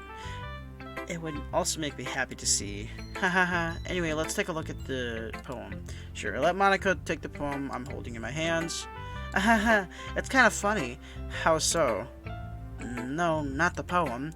I mean, it's funny how your poems and Sayori's poems have been getting more and more similar each day after every day. I'm surprised you're so in sync with her. I'm not. After lifetime spending, I mean, sure. Then again, you've been spending a lot of time together lately, haven't you? I guess you could say that. Although we kind of grew up as best friends, and I haven't been seeing as much as her as this past year. But since I joined the club, we've been spending so much time together again. I see. That reminds me. About how Sayori's been a little bit off today. Yeah, did she tell you something? Well, Nathan, you haven't been flirting with her, have you? Of course not. I've been treating her like I always do. Alright. Just making sure. What'd she tell you? So keep an eye on her. Sayori's been acting so much happier ever since you joined the club. So what could have happened to her all of a sudden? Well, never mind. This really isn't the time to be talking about this. Anyway, I'll share my poems with you now, alright? Alright. A lady who knows everything. An old tale tells a lady who wanders earth, the lady who knows everything. A beautiful lady who has found every answer, all meaning, all purpose, and all that was ever sought. And here I am, a feather. Lost adrift in the sky, victim of the currents of the wind. Day after day I search, I search with a little hope, knowing legends don't exist. But when all else has failed me, when all others have turned away, the legend is all that remains. The last dim star glimmering in this twilight sky. Until the day the wind ceases to blow, I fall, and I fall, and I fall, and I fall even more, gentle as a feather, and dry as a quill, expressionless. But a hand catches me between the thumb and forefinger, and the hand of a beautiful lady. I look at her eyes and find no end to her gaze. The lady who knows everything, the lady who knows what I'm thinking. Before I can speak, she responds in a hollow voice. I have found every answer, all of which amount of nothing. There is no meaning, there is no purpose, and we seek only the impossible. I am not your legend does not exist. And with a breath, she blows me back afloat, and I pick up a gust of wind. You know, I feel like learning and looking for answers are the sorts of things that give life meaning. Not to get too philosophical or anything. I don't know how to say that. Don't mess with me. But it was kind of on my mind, so that's what I wrote about. I see. I never really put much thought into it. In a way, it's almost like paradoxical. Because if we had all the answers, the world would start to lose its meaning. You know, there's one thing I noticed. It seems like everyone in the club prefers writing about things that are more sad than happy. Are you surprised? I mean, if everything was okay, we wouldn't really have anything to write about, would we? Humans aren't two-dimensional creatures. I think we would know that... Well, you are a two-dimensional creature. That's the thing, though. I think you know better than anyone. You mean... one-dimensional? Yeah, that. You're two-dimensional. 2D. This is 1D. Or this is 3D. I don't know what I'm talking about. Anyway, here's Monica's writing tip for the day. Are you ever too shy to share your writing because you're afraid that it's not good? It could really disheartening to get a lukewarm response, something you put so much into. If you find other people who enjoy writing, then sharing because becomes a lot easier, because instead of just telling you that your writing is good or okay or bad, they want you to focus more on everything that they went into and the things you can work on. It's much more encouraging in that way, and that will make you want to continue improving.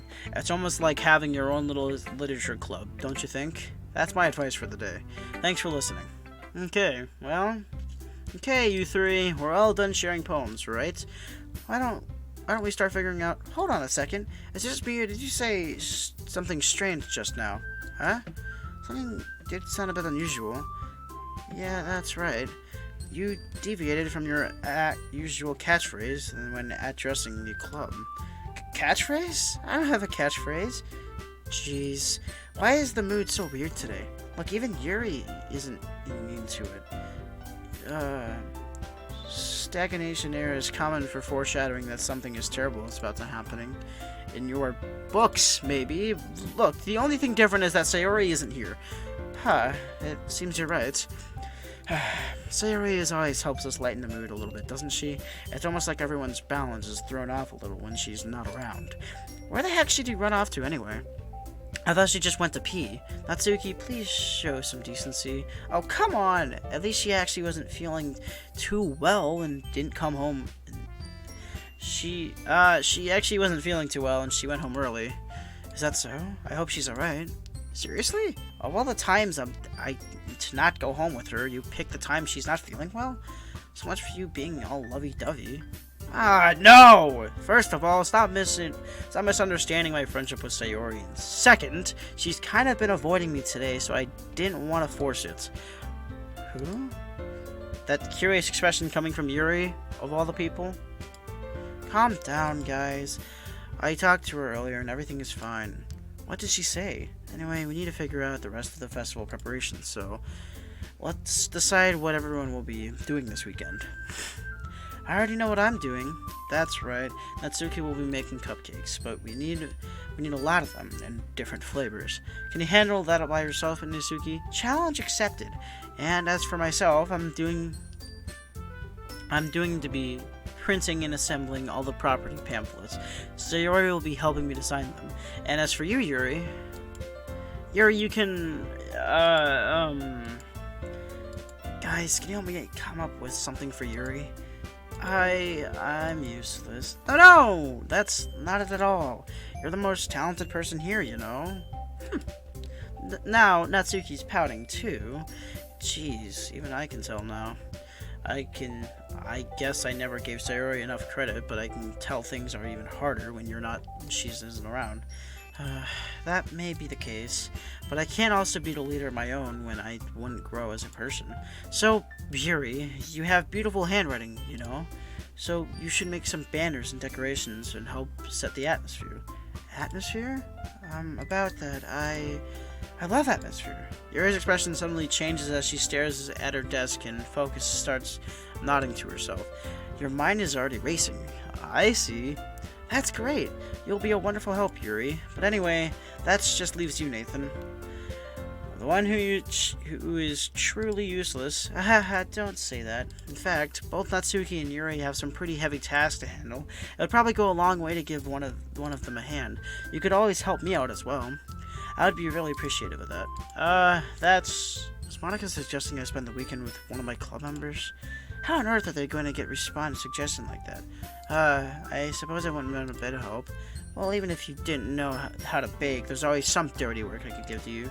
It's not like Monica's going to save me a choice, and you shouldn't be sitting with your butt anyway. Natsuki tries to mumble a bunch of excuses like that. If I called Natsuki, you mentioned that you would like to handle the baking on your own. Nathan may not like to be around if you only make him out be a nuisance. So, therefore, he may be only suited to deciding with the decorations. Hold on, I never said that. How hard could it be a few decorations anyway? Sounds like more like you're just getting excuses for Nathan to... What are you saying? It will be extremely delicious. What? And baking isn't? Just what do you think? Guys, let's settle down for a moment. In the end, I think that it's up to Nathan to decide how he'd like to contribute. Besides, he hasn't really gotten the chance to spend any time with me yet, you know? I'm sure he's interested in... You literally just said I'm surprised as well. Sorry. I was just saying, though. Jeez. Can we just settle this already? Yeah. Nathan, you're okay with this, right? In the end, it's up to you. Of course. Very well. In that case, everyone looks straight at me. Of course, I'm gonna go with... Oh my god. Wait, Sayori is an option. I don't know. Sayori's been down. I'm not gonna spend the entire weekend with her, but I might spend most of it. I'm gonna save.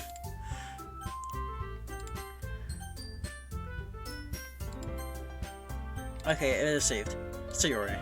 I mean, if it's gonna be with anyone, I prefer helping Sayori. I mean, we're already neighbors, and Monica said that Sayori was helping her.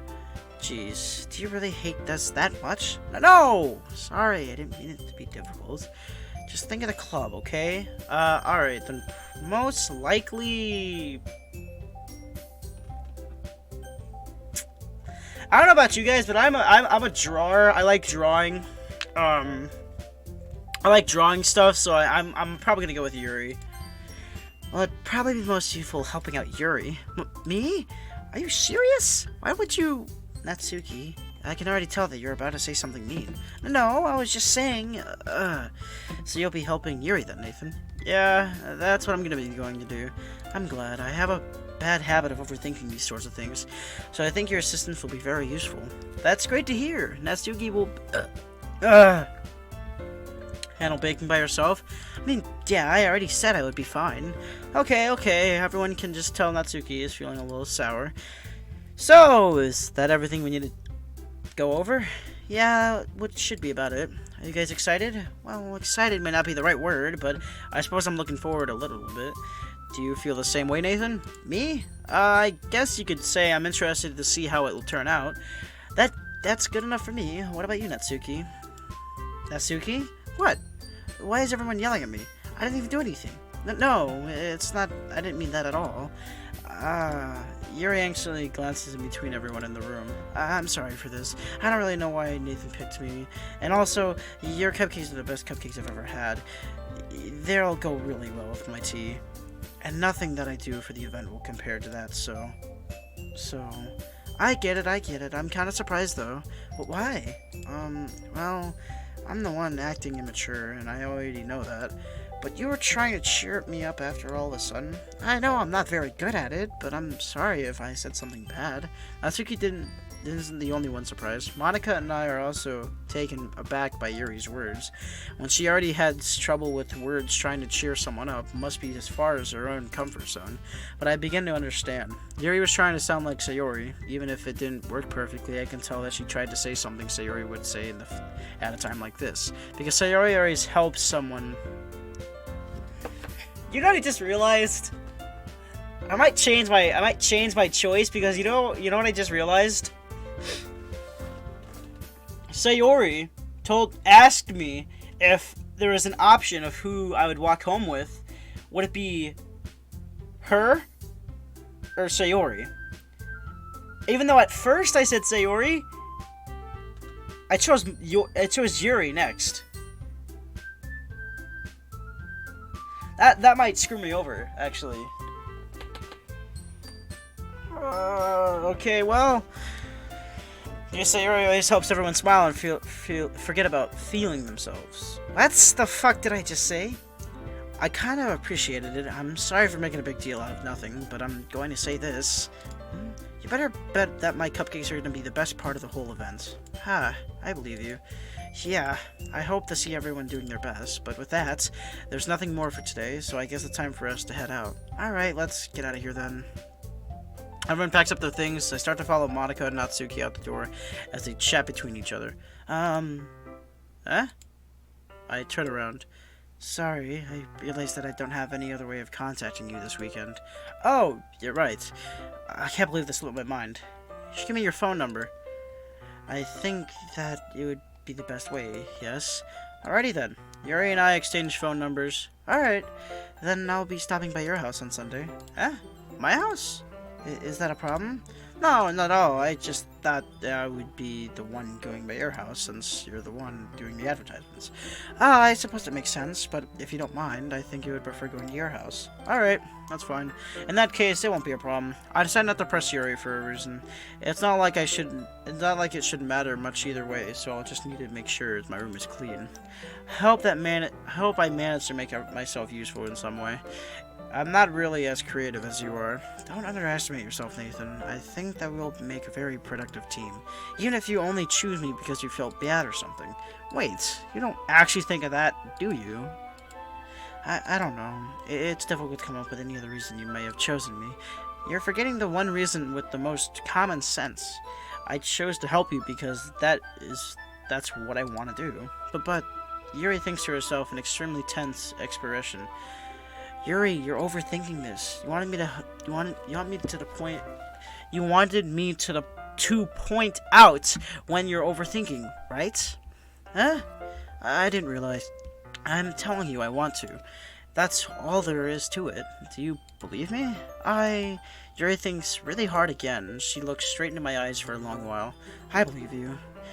As if I took her tremendous effort, Yuri finally says that and relaxes her expression. And I'm really looking forward to Sunday. Yeah, what the hell happened? Oh. Let's go with that. Yeah, I am too. After that exchange, I make my way out of the door and Yuri follows.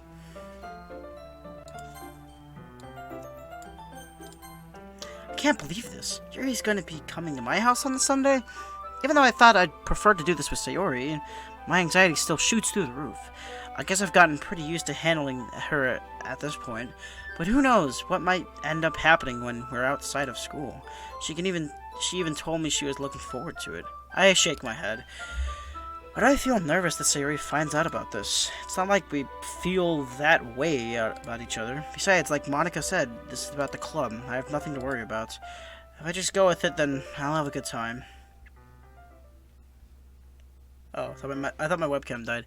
It's already Sunday. I'm gonna save right here. I've been getting increasingly anxious about Yuri's upcoming visit. I keep telling myself there's no reason to be nervous, but it doesn't really help too much. Yuri is clearly an introvert and also an timid person in general. There's no doubt that she'll open up a little bit when she's just the two of us. Meanwhile, she's even been texting occasionally. She was extremely appreciative at first, but it wasn't long before I was already learning much more about her. But putting Yuri aside, I haven't heard a thing from Sayori since she left the club early the other day. It's not like we text each other all the time or anything, but I've been worried about her in the back of my mind. Between what Sayori said and what Monica said, it's really a way for me to put Sayori's feelings aside when she might need me. I decided to visit Sayori before Yuri comes over. Okay. Rather than asking, I simply tell her I'm coming on over, much like we've done in the past. Okay, well, let's see what she... Once I reach Sayori's house, I knock on the door before entering myself. Again, we used to play so often that we've made it a habit of simply entering each other's houses like we were family. The house is quiet. Sayori isn't anywhere in the... You guys can't see me, barely. So I assume she's up in her room. It's already strange of her not to run down and greet me. I head up to her bedroom where I finally find her. Sayori? Scared the shit out of me. Hi, Nathan. I sit down in her room. Sayori forces a smile, but it's easy to tell that she's different. There's a minute of silence between us. You haven't come over like this in a long time, have you? I guess you're right. It has been a long time. Not much has really changed, has it? Sayori's room is messy, as it always has been. I also recognize the same stuffed animal as in the wall as decorations as she's had for years now. If you came over more often, it wouldn't be such a mess. That's because I ended up cleaning it for you. How come you suddenly wanted to come over today? Aren't you supposed to be with Yuri today? Yeah, but wait, how did you know that? Sayori had already left by the time she decided the last meeting. Monica told me. It's only natural for her to keep me informed about the festival preparations, right? That's true. What about you? Aren't you going to be helping Monica today? Of course, but I'm just helping her online. We didn't plan to meet up or anything. So it's just me and Yuri then. Yep. There's more silence between us. Sayori stares in a random direction. Everything about her behavior is really uncharacteristic. I finally get to the point. I just wanted to see how you were doing. After you left on Friday, when something's wrong, you can't hide it from me. I know you too well. So, Sayori's smile is shaking her head. That's no good, Nathan. What? Why can't it just be like this? Why can't it just be like it's always been? This is all my fault. I didn't want to get weak and accidentally express my feelings. I didn't make that stupid mistake. Then you wouldn't have to been worried about me at all. You wouldn't have come here. You wouldn't have been thinking about me right now. But this is just my punishment, isn't it? I'm getting punished for being so selfish. I think that's why the whole world decided to have you come over today. It just wants to torture me. Hehehe. Sayori? I grabbed Sayori by the shoulders. What on earth are you saying? Are you listening to yourself right now? I know something happened to you. There's no other explanation for you to be like this. So tell me already. Until I know, I won't be able to stop thinking about it. Sayori gives me an empty smile. You really put me in a trap, Nathan. But you're wrong. Nothing happened to me. I've always been like this. You're just seeing it for the first time. Seeing what? What are you talking about, Sayori? You're really just going to make me say it, aren't you, Nathan? I guess I have no choice this time. This thing is, I had really bad depression my whole life. Same. Did you know that? Why do you think I'm late to school every day? Because most days I can't even find a reason to get out of bed. What's the reason to do anything when I fully know how worthless I am? Why go to school? Why eat? Why make friends? Why make other people put their energy into carrying away things, having them spend it on me? That's what it feels like, and that's why I just want to make everyone happy, without anyone worrying about me. I'm in shock. I can't even figure out how to respond. It's possible that Sayori kept this from me this entire time that I've known her? Did she really want so badly for me to just not think about her? Why, Sayori? Huh? Why is it that you've never told me about this? It almost feels like I've been betrayed as your friend, as a close friend. Because if I knew, I would have done everything I could to support you. Even if there's only so much that I could do, I would have tried a little harder to make every day a little better for you. That's why I'm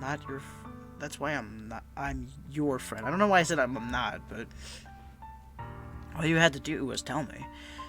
You don't understand at all, Nathan. Why do you think I didn't tell you? Because if I told you, then you would have wasted effort caring about me instead of doing important things. I don't want to be cared about. It's bittersweet when people try and care about me. It feels nice sometimes. But it also feels like a bat being swung against my head. That's why I wanted so badly for you to make friends with everyone else. Helping everyone be happy together is the best thing for me. But then I discovered something else too. Seeing you make friends and get closer with everyone in the club, it feels like a spear going through my heart. So that's why. That's why I decided the world just wants to torture me. Every path leads to nothing but hurt. You're right that I don't understand. I don't understand your feelings at all, Sayori. But I don't need to understand. Whatever it takes for me to help you stop hurting, that's what I'll do. No, Nathan, there's nothing. Nothing at all. The only thing that could have helped is if everything could be like it always was. But it was selfish. I was selfish. I finally showed you what a horrible person I am. Tears struck down from her face. I made you join the literature club because I was selfish. And I was punished by my heart hurting in a way that I couldn't understand. And now you came here and I made you hurt too. I'm just weak and selfish. That's all I am. And that's why I'm going to accept these punishments, because I deserve every last one. Without thinking, I once grabbed Sayori's shoulders. This time I pull her into a tight embrace. Nathan, Sayori, I don't care if you feel selfish. I'm really happy that you convinced me to join the club. Seeing you every day makes it worthwhile enough. If I make friends with everyone else, then that's just a bonus. But please, never underestimate how much I care about you. I wouldn't have any other way. Nathan, Sayori isn't hugging me back. Despite my arms being wrapped around her, Sayori's arms remain at her sides. She starts sobbing next to my ear. No, don't do this to me. Please, don't do this. Nathan, Sayori barely manages to speak between her sobs. I don't know if I'm doing the right thing, but all I want for her is to know that I care. If you don't have it in you to call yourself selfish, then you'll have to let me be selfish too. No matter what it takes, I'll figure out what it needs to change. I'll make these feelings go away, and if there's anything that you need me to do, then you'd better tell me. I'll get mad if you don't. Also, it's very quiet in my room now. I don't know. I don't know. Gently, Sayori finally puts her arms around me in return. I don't know anything. It's all really scary. I don't understand any of my feelings, Nathan. The only time I'm not feeling nothing is when I'm feeling pain. But your hugs are so warm, and that's really scary too. Sayori lets me go. As she does, I let her go as well. The festival is tomorrow. Yeah. It's gonna be fun, right? Yeah. How would you like for me to spend it all with you? It's what I want. I promise. I think that would be nice then. Yeah? Sayori wipes her eyes. If I could spend the whole day here, I would. Of all days, just to be the one where I have other plans.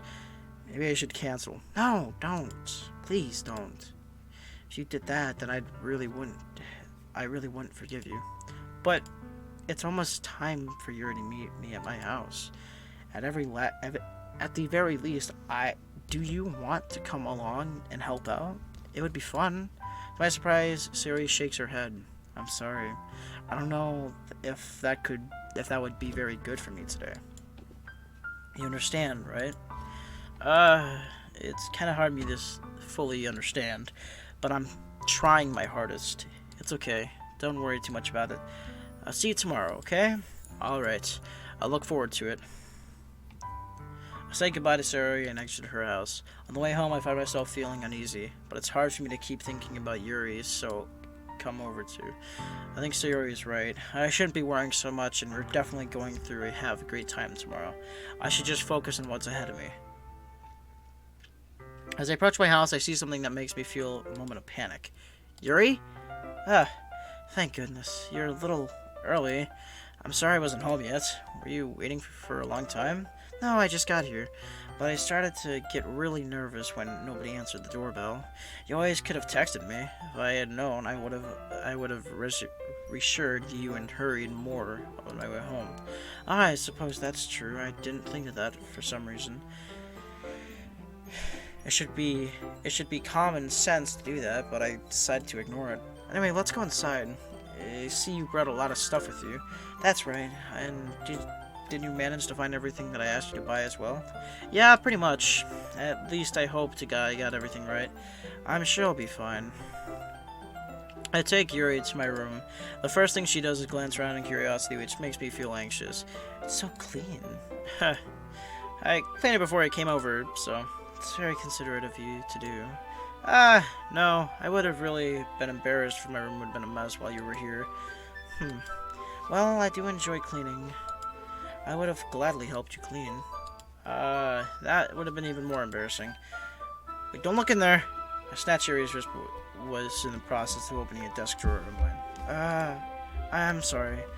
I wasn't thinking it for some reason. I was just spacing out. It's fine. I let go of Yuri's wrist. She puts both of her hands firmly on her lap, as making sure she's keeping track of them. So, should we get started? Yeah.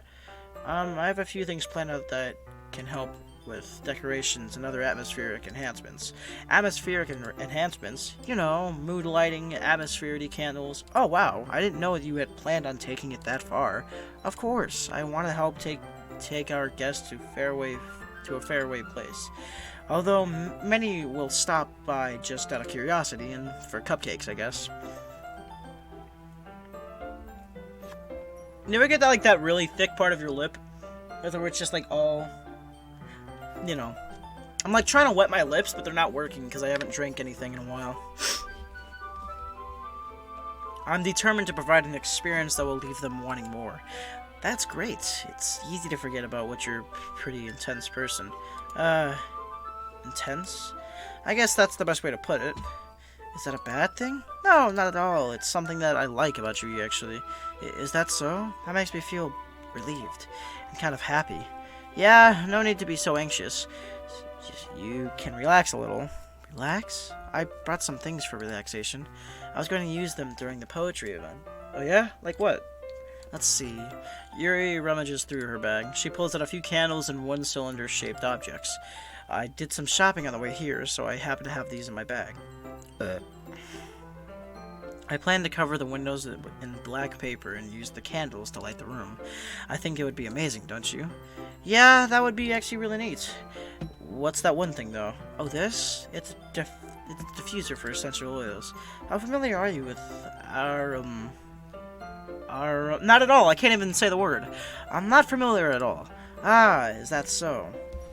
I just realized this is very bright. The more I kind of like look at this, you know? Depending on the oils or herbs you choose, you can change the mood of the air itself. You can even feel the permeate through your body. Relaxation, positive energy, romance, reflection. It's almost like magic. Yuri takes the cylinder and pushes a switch on the bottom. In just that moment, a thin ray of vapor begins to spout out through a small hole in the top. Wow, that smells wonderful. What kind of mood is that one for? This is the jasmine scented oil. It smells a little sweet and flowery, right? Yeah, that's a good way to describe it. I chose jasmine for the event because it provides more than relaxation. Jasmine enhances your emotions to help you feel them flow through your body. You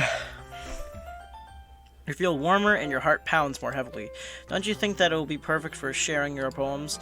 It does sound suitable, but you seem to know a lot about it, so I'll trust your opinion with anything.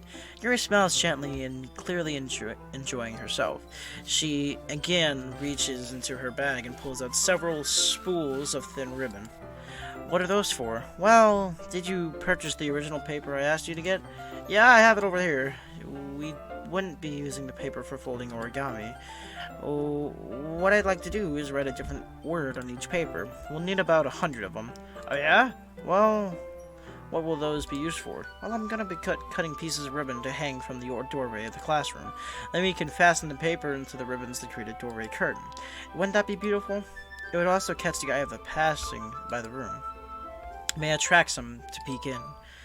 That's really creative. I had no idea you'd be so good at this, Yuri. Is that so? Well, I suppose I do get a little intense, as you put it. Hew, hew, hew. Is that like her laugh? Like everybody has like a ha ha ha or a he he he or like something like that. Yuri giggles with red cheeks. Oh, it was a giggle. Okay. Is it just me, or is she more relaxed when it's just the two of us? Maybe it's the excitement she feels from sharing something that she enjoys. Here's a marker, Nathan. You can write any characters you want. I'll help you once I finish cutting the ribbons. Oh, alright. Sitting on the floor together, the two of us get to work. I carefully draw a different character on each paper, doing my best to manage my bad handwriting. Yuri unravels a long strand of red ribbon to her desired length. Then she starts reaching into her bag more and pulls out a pocket knife. Huh? The knife is strangely beautiful. A silver handle and an intricate pattern of waves etched into it. The blade itself is gently tinted blue. That's no ordinary pocket knife. That looks really fancy.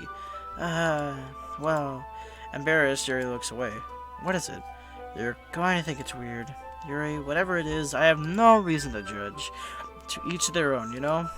You promise you won't be weirded out? Yeah, I promise. Alright. Oh, what the hell? Oh, there's a lot of empty slots. Alright, I guess I'll save. Right here. Alright. The thing is, I'm kind of into knives. They're just so pretty. I can't help it. I don't know what it is.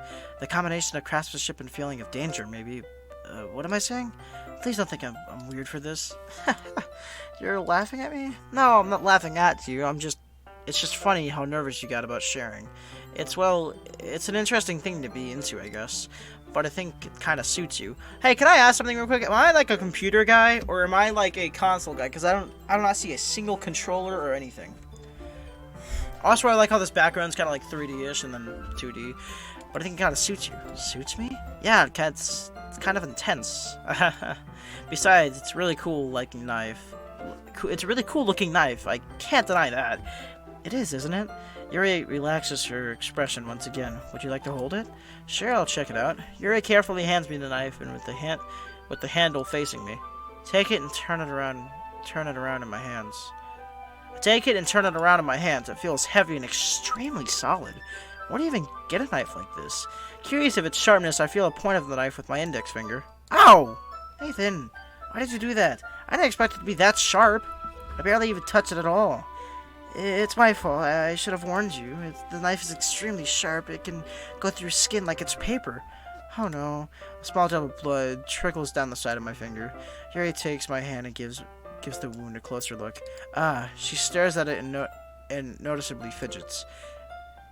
If you're squeamish, I'll go wash it off now. Without warning, Yuri puts my finger in her mouth and she licks the wound. I feel her tongue curl around my finger. Startled, I instinctively pull my hand back. Ooh, please forgive me. I wasn't thinking. Yuri lowers her head and her face burning up. Yuri, that's the most embarrassing thing I've ever done. How can I do something like that? I'm sorry. Sure it was a little weird and took me by surprise, but I guess the way she's trying to help, right? Yuri, I think you're overreacting a little. She doesn't lift her head. What if she doesn't recover from this the rest of her afternoon? Alright, you know what? That must be a stupid thing to do, but I do it anyway. I take Yuri's hand and put her index finger in turn. Nathan, did you really just do that? Then now we're even. Yuri just looks at me and like I did something wrong. I knew that would be a bad idea. If not for the sweet aroma of the jasmine oil, air would be extremely heavy right now. You're so weird, Nathan. Yuri giggles shyly. Huh? Yuri calling me weird? I have no response to that. Where do we keep your bandages? I don't think I need one, actually. It was just a tiny cut. Look, it already stopped bleeding. I see. That's relieving. The tension quickly lifted. We each resume our respective activities. I watch Yuri's knife cut through the ribbon like it's nothing but air. Meanwhile, I continue to make progress on the paper. After we finish... Why do I have just an empty closet? After we finish attaching the paper to the ribbons, we lay them all side by side. It looks better than expected and will be very effective as door... What? Oh, I'm not reading! Good thinking coming up with this, Yuri. Thanks. It's just something I saw online, really. Wait. What'd I do? Oh! Does right click? Oh, right click removes it. Oh, okay, that's pretty cool. I didn't know that. Oh, so you guys don't have the full... Wait, do you? I think you guys do. Yeah, you do. Never mind. I was wrong. It's just something I saw online, really. Are you ready to move on to the next task? Yeah, sure, let's do it. What do you have in mind? I'd like to create a banner. That's why I asked you to buy the paint tablets. Oh, that's right. One of the items Yuri asked me to buy was a kit of watercolor paint tablets. We need about 6 cups of water to put each other. Sorry. Stretching. You mind fetching those for us? Oh, of course not. 6 cups of water. I'll be right back up in a minute. Thank you very much. And just a little bit of water. And just a little bit of water is okay. If you fill the cups up too much, they'll be too diluted. Alright. Taking Yuri's advice, I decided to use small plastic bathroom cups rather than full-size glasses. I put them on a plate and catch any paint that drips, then bring it back into my room. Yuri? Yes? I come in to see Yuri quickly unrolling her sleeve, pulling it back over her arm. Nothing. Your face is a little red. Is it too hot in here or anything? No, not at all. There's nothing wrong. So, let's mix the paint. Yuri hurriedly dismisses me and takes it upon herself to unwrap the tablets, dropping them into the cups. So, I thought we could do something simple that would look very nice. I'd like to paint the gradient across the banner, starting with the colors for sunrise and then daytime, then sunset and nighttime. Once it dries, I'll write an inspirational quote across the banner. We can hang it on the wall of the podium in front of the classroom. Neat. What are you doing? What are you going to write? Well, it'll be more fun to surprise you. Yuri smiles at me. If you say so. After rolling around the banner, Yuri and I kneel on the opposite sides so we don't get in the way of each other. Yuri uses a brush and adds a few dots of different colors across the banner to serve the color guide when we paint. This kind of reminds me of elementary school. Painting on a banner with the watercolors feels like feels a lot like art class projecting when we had back then. That's true actually. At least in my school it is. We did watercoloring in I think 4th, 5th, 3rd, 5th grade maybe? I don't know. It's relaxing. I'm sorry if this feels too childish. No, I didn't mean like that at all. It's kind of fun, you know? Yeah, it is fun. I'm glad you feel that way too. Yuri stops painting for a moment, thinking to herself, for me, I don't need to go out and do crazy things to have fun. In fact, I usually don't even want to. I just like when I can spend time with one other person. Even if it's something simple like reading. It doesn't even matter if we don't even talk much. Just having a friend next to me makes me feel a little bit nicer. I think that's all it takes for me to be happy. Is that so? Well, you know something I just realized?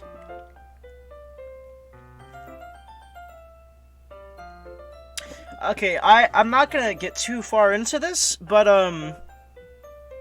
last episode, I'm pretty sure I said something about each of them. I remember this specifically because it just kind of caught up in my head now. I said to myself, Yuri looks like she cuts herself. Was she cutting herself? Hope not. That could be bad. By the slight chance she was, I'm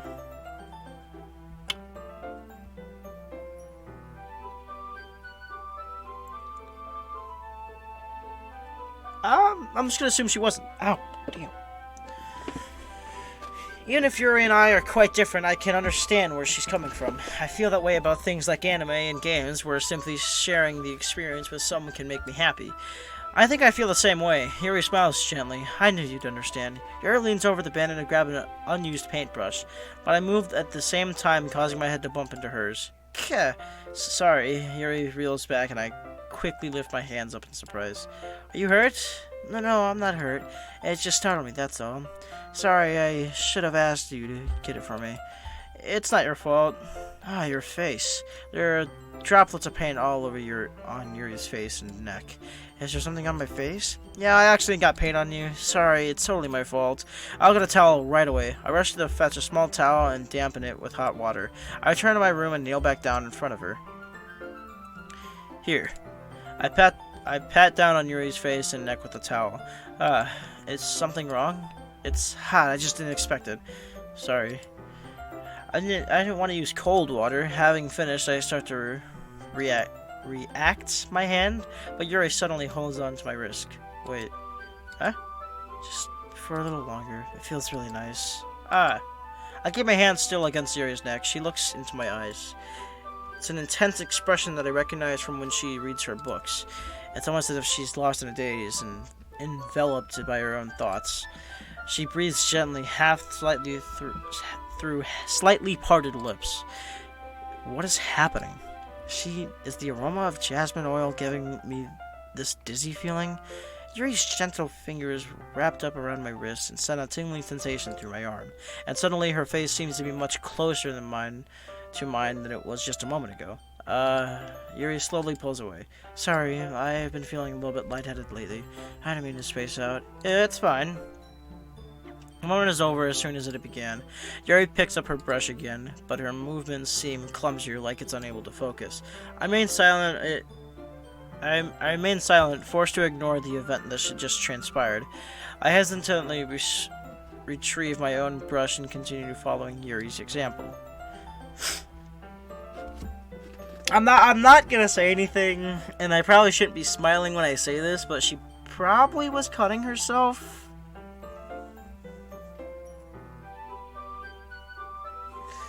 She was probably cutting herself. That's not too good. Yeah, that should do it. I finished filling the night sky with the white dots that look like stars. Looking at the banner as a whole, it's very pretty and natural looking. I think it came out better than I expected.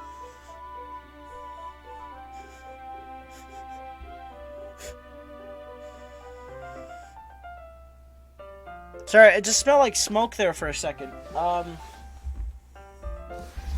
my phone on me? I don't. Oh my gosh, I still have a cup of... Realize I drank all of it. It's just water now. I'm really happy with the results.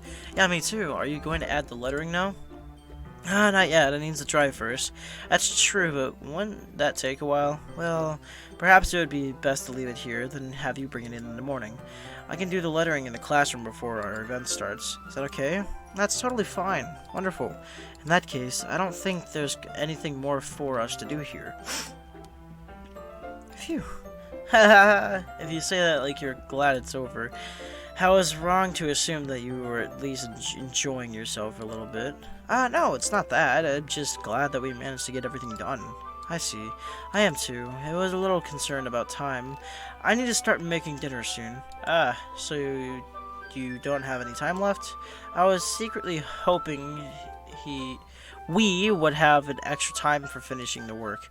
Well, Yuri thinks to herself, I think it would be too responsible for me to wait too much longer. I'm sorry. I was hoping there would be more time as well. It's probably my fault. Sorry for being such a slow worker.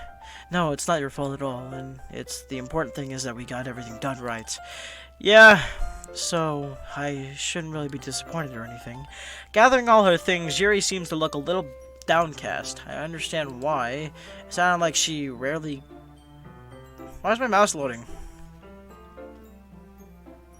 I only have 2 tabs open, which is Streamlabs and this, so I'm gonna hope that I'm good. Friends in a relaxed environment. But that doesn't mean it's the last time it can happen. Alright, sweet. Once Yuri packs up, I walk her out the front door. Thank you very much for meeting me today. No problem, I was glad I was able to help. Let me just know if there's anything else you need me to bring tomorrow. I will. Well then. Yuri fidgets. I guess I'll see you tomorrow. Wait, I kind of say that without thinking. About today, it's fine that we didn't have as much time as we wanted, because you can do this again whenever you want, or you can come over, or we can go out somewhere else. I forgot you don't like going out much. As I stumble over my words, Yuri simply smiles bashfully. Anyway, you know what I'm trying to say, so... You're very thoughtful, Nathan. Yuri takes a step closer to me, then briefly squeezes my hand. I kind of like that about you. Okay, well, the music completely just shut off, so I'm not liking this at one bit, but, you know, it's fine.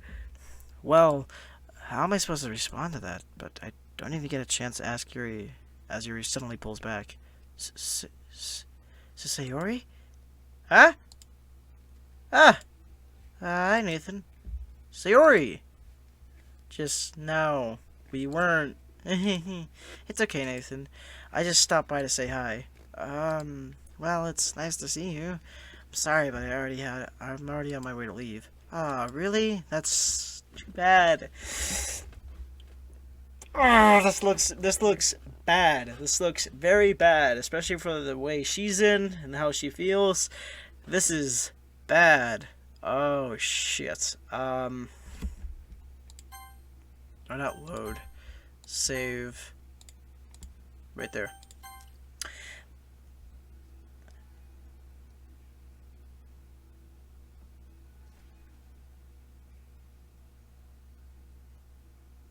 Alright, that's too bad. I'm sorry, but we're all about to gather at the festival tomorrow, so that's fine, right? Oh, of course.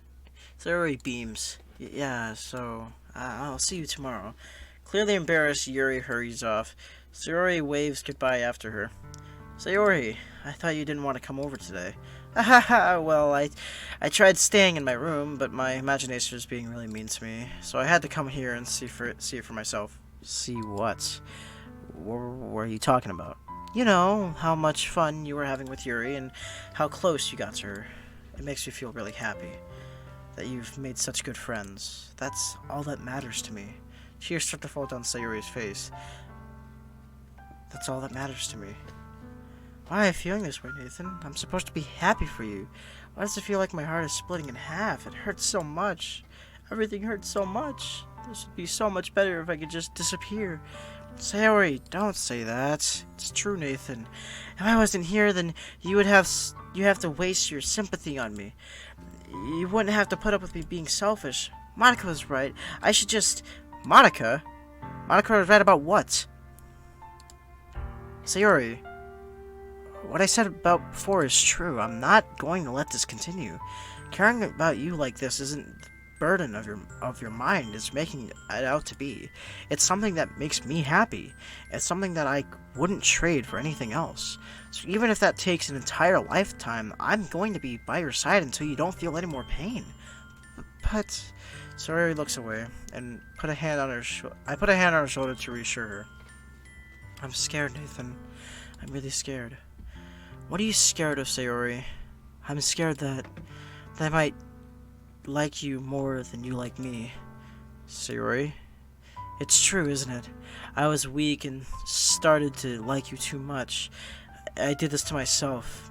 Nathan, I like you so much that I want to die. That's how I feel. And that's enough, Sayori. I don't want you to hurt anymore. I slid my hand down to Sayori's arm and squeezed her hand in my own. Do you remember how I said I always would? Do you remember how I said I always know what's best for you? Do you still believe me? Wordlessly, Sayori nods. Even if you don't understand all of your own feelings, I know what you need the most right now, and that's what I'm going to give you. Sayori.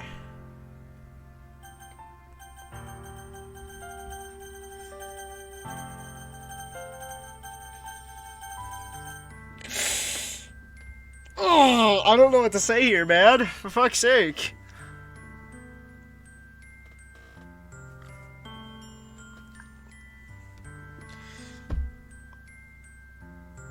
It seems like she needs the I love you right now more than you'll always be my dearest best friend. I love you. Huh? Those are my true feelings. So there's no way you could like me more than I like you. I should have always realized it sooner, but spending time with everyone at the club, making new friends, and having fun with you every day helped me realize that you are truly the most important person to me.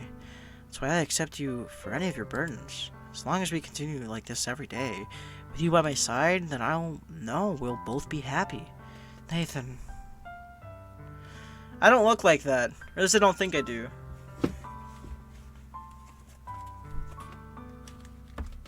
Kind of?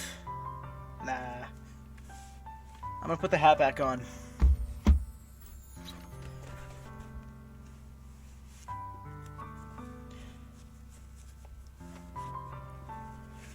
I don't know. It kind of creeps me out, actually. A little bit. It kind of creeps me out a little bit, you know? Just a little bit. It kind of creeps me out a little bit because, I'm a bigger guy, but, you know, I'm still pretty... Okay, I'm not gonna get into this. It's just a bit weird because I also... Brown hair, white... You know, suddenly Sarah wraps her arms tightly around me. Nathan, is this really okay? Yeah. I hold Sarah in my arms and pull her closer. You'll never have to let me go again. You go with me again. I love you, Nathan. I want to be with you forever.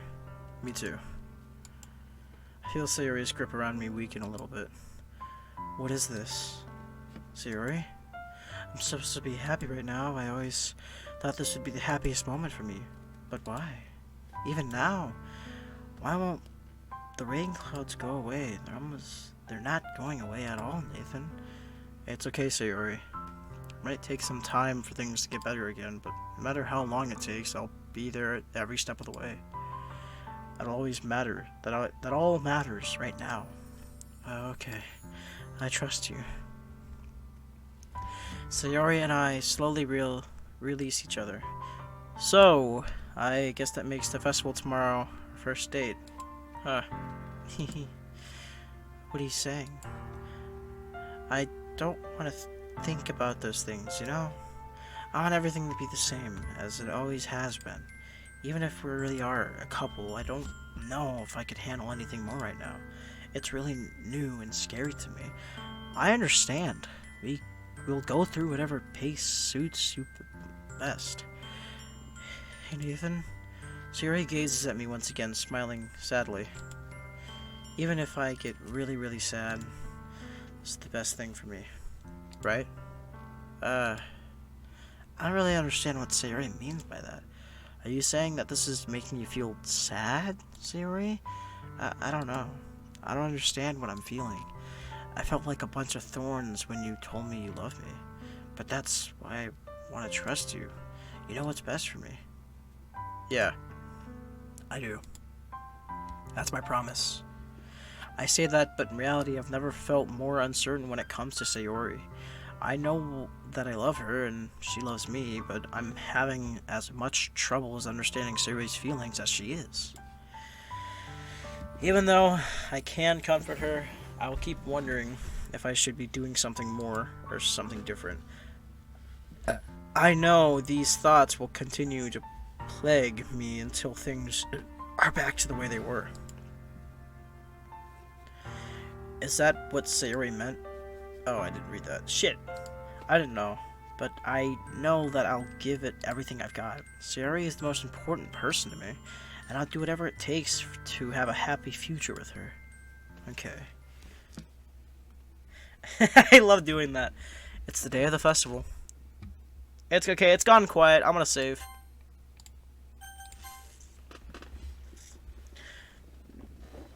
One where I'd be walking to school with Sayori. But Sayori isn't answering her phone. I considered going to her house to wake her up, but decided that's a little too much. Meanwhile, the preparations for the event should be nearly complete. The banner with Yuri and I painted is dry, and I gently rolled it up to take it with me. She sent me a pleasant text reminding me not to forget anything, and I reassured her. Funnily enough, I probably feel the same way as Natsuki about the event. I'm more excited for it to be over so I can spend time with Sayori and Yuri at the festival. But knowing Monica, I'm sure the event will go great too. Nathan! You're the first one here. Thanks for being early. That's funny, I thought at least Yuri would be here by now. Monica is placing little booklets on each of the desks in the classroom. They must be for the ones she prepared that have all the poems we're performing.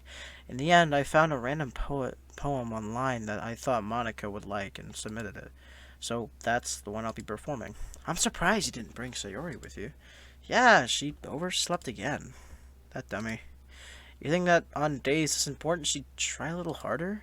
I say that, but suddenly remember that Sayori told me yesterday, and I suddenly feel awful knowing it's not nearly that simple for her. I only said that because it's the way I used to think. But maybe I should have gone to wake her up after all. You should take a little responsibility for her, Nathan. I mean, especially after your exchange with her yesterday. You kind of left her hanging this morning, you know? Exchange? Monica, you know about that? Of course I do. I'm the club president after all. But I stammer, embarrassed. Did Sayori really tell her about that quickly? That we're a couple now? I didn't really plan on bringing it up with anyone yet. Jeez. You don't know the full story at all, so don't worry. I probably know a lot more than you think. What? Monica is being as friendly as usual, but for some reason I felt a chill down my spine after hearing that. Hey, do you want to check out the pamphlets? They came out really nice. Yeah, sure. I'll grab one of the pamphlets laid out on the desks. Oh yeah, they really did. Something like this will definitely help people take the club more seriously. Yeah, I thought so. I flipped through the pages. Each member's poem is neatly printed on its own page, dividing it at almost professional fee. I recognized Natsuki's and Yuri's poems from the ones they recognized during the practice. What's this? I flipped to Sayori's poem. It's different from the ones she's practiced. It's one I haven't even read before. Get out of my head. Get out of... Percent. Get out of my head. Get out of my head. Get out of my head. Get out of my head. Get out of my head. Get out of my head. Get out of my head. Get out of my head. Get out of my head. Get out of my head. Get out. Get out of my head. And it keeps on going. Get out of my head. Get out of my head before I do what I know is best for you. Get out of my head before I listen to everything she just said to me. Get out of my head before I show you how much I love you. Get out of my head before I finish writing this poem. But a poem is never actually finished. It just stops moving. Uh, what is this? Reading the poem, I get a pit in my stomach. Nathan, what's wrong? Nothing. This poem feels completely different from everything else Sayori's written. But more than that, I changed my mind. I'm gonna go get Sayori, so, well, alright. Try not to take too long, okay? I quickly leave the classroom. Don't strain yourself, Monica calls out after me. I quicken my pace. What was I thinking? I should have tried a little bit harder for Sayori. It's not a big deal just to wait for her or help her wake up. Even the simple gesture of walking her to school makes her really feel really happy. Besides, I told her yesterday that things will be the same as they always have been. That's all she needs, and that's what I want to give her. As I reach Sayori's house and knock on the door, I don't expect her to answer since she's not picking up her phone either. Like yesterday, I open the door and let myself in. Sayori? She's really a heavy sleeper. I swallow. I can't believe I ended up doing this after all. Waking her up in her own house. Waking her up in her own house. That's really is something that a boyfriend would do, isn't it? In any case, it just feels right. Outside of Sayori's room, I knock on the door. Sayori? Wake up, dummy! There's no response. I really didn't want to have to enter her room like this, but isn't it kind of a breach of privacy? But she really leaves me no choice. I gently open the door.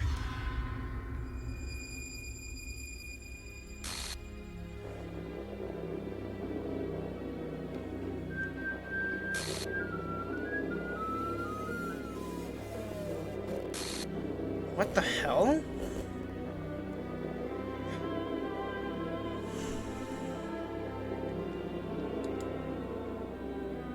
Okay, this is too fucking creepy. What the hell? What the hell? Are you destroying? I literally. What? Okay, does it have like text to speech or some shit? I literally just said what the hell, and if. What the hell? Is this a nightmare? It has to be. This isn't real. There's no way this can be real. Sayori wouldn't do this. Everything was normal up until a few days ago. That's why I can't believe that my eyes are showing me. I suppressed the urge to vomit. Just yesterday, I told Sayori I would be there for her. I told her I'd know what's best, and that's everything will be okay. Then why? Why would she do this? How could I be so helpless? What did I do wrong? Confessing to her. I shouldn't have confessed to her. That's not what Sayori needed at all. She even told me how painful it is for others to care about her. Then why did I confess to her and make her feel even worse? Why was I so selfish? This is my fault. I'm swarming thoughts keep telling me everything I could have done to prevent this. If I just spent more time with her, walked her to school, and remained friends with her like I always have been, then I could have prevented this. I know I could have prevented this. Screw this literature club. Screw this festival. I lost my best friend. Someone I grew up with. She's gone forever. Nothing I do can bring her back. This isn't some game where I can reset and try something different. If I only had one chance, and I wasn't careful enough. And now I'll carry this guilt with me until I die. Nothing in my life is worth more than hers, but I still couldn't do what she needed from me. And now, I can never take it back. Never. Never. Never. Never. Never. And? There's no way! There is no fucking way! There... Ooh. Ooh. Ooh, what the fuck? What is that? Okay, it's not just a visual glitch for me, it's for everybody else. That's good to know. What the fuck? You can't even see her actual face. You can't even see her. There's literally no part of her body left that's normal.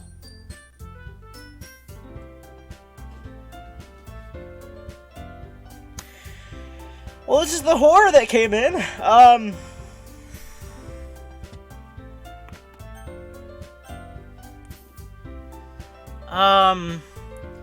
Okay. I'm gonna end the recording here. shit. I'm gonna end it here. Why are all these back? I didn't reinstall these. I uninstalled them. All of them. Why are they back?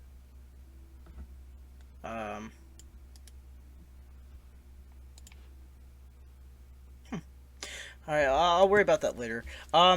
So, thank you for watching, everybody. It is right now 1:30 in the morning, so that did actually kind of scare me.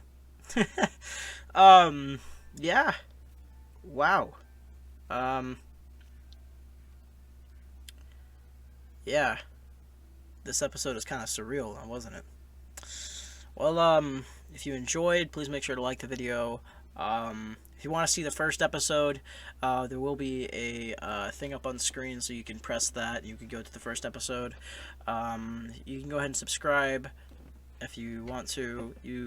If you want to get not daily uploads, but if you want to get notification for every time I upload, let me know. I'm gonna reload the game. I'm gonna hope to God that's purposeful, right? Okay, here goes. The game is not suitable for children or those who are easily disturbed. Warning. Yeah, it's still like that. Holy shit. Okay. Good to know. Alright.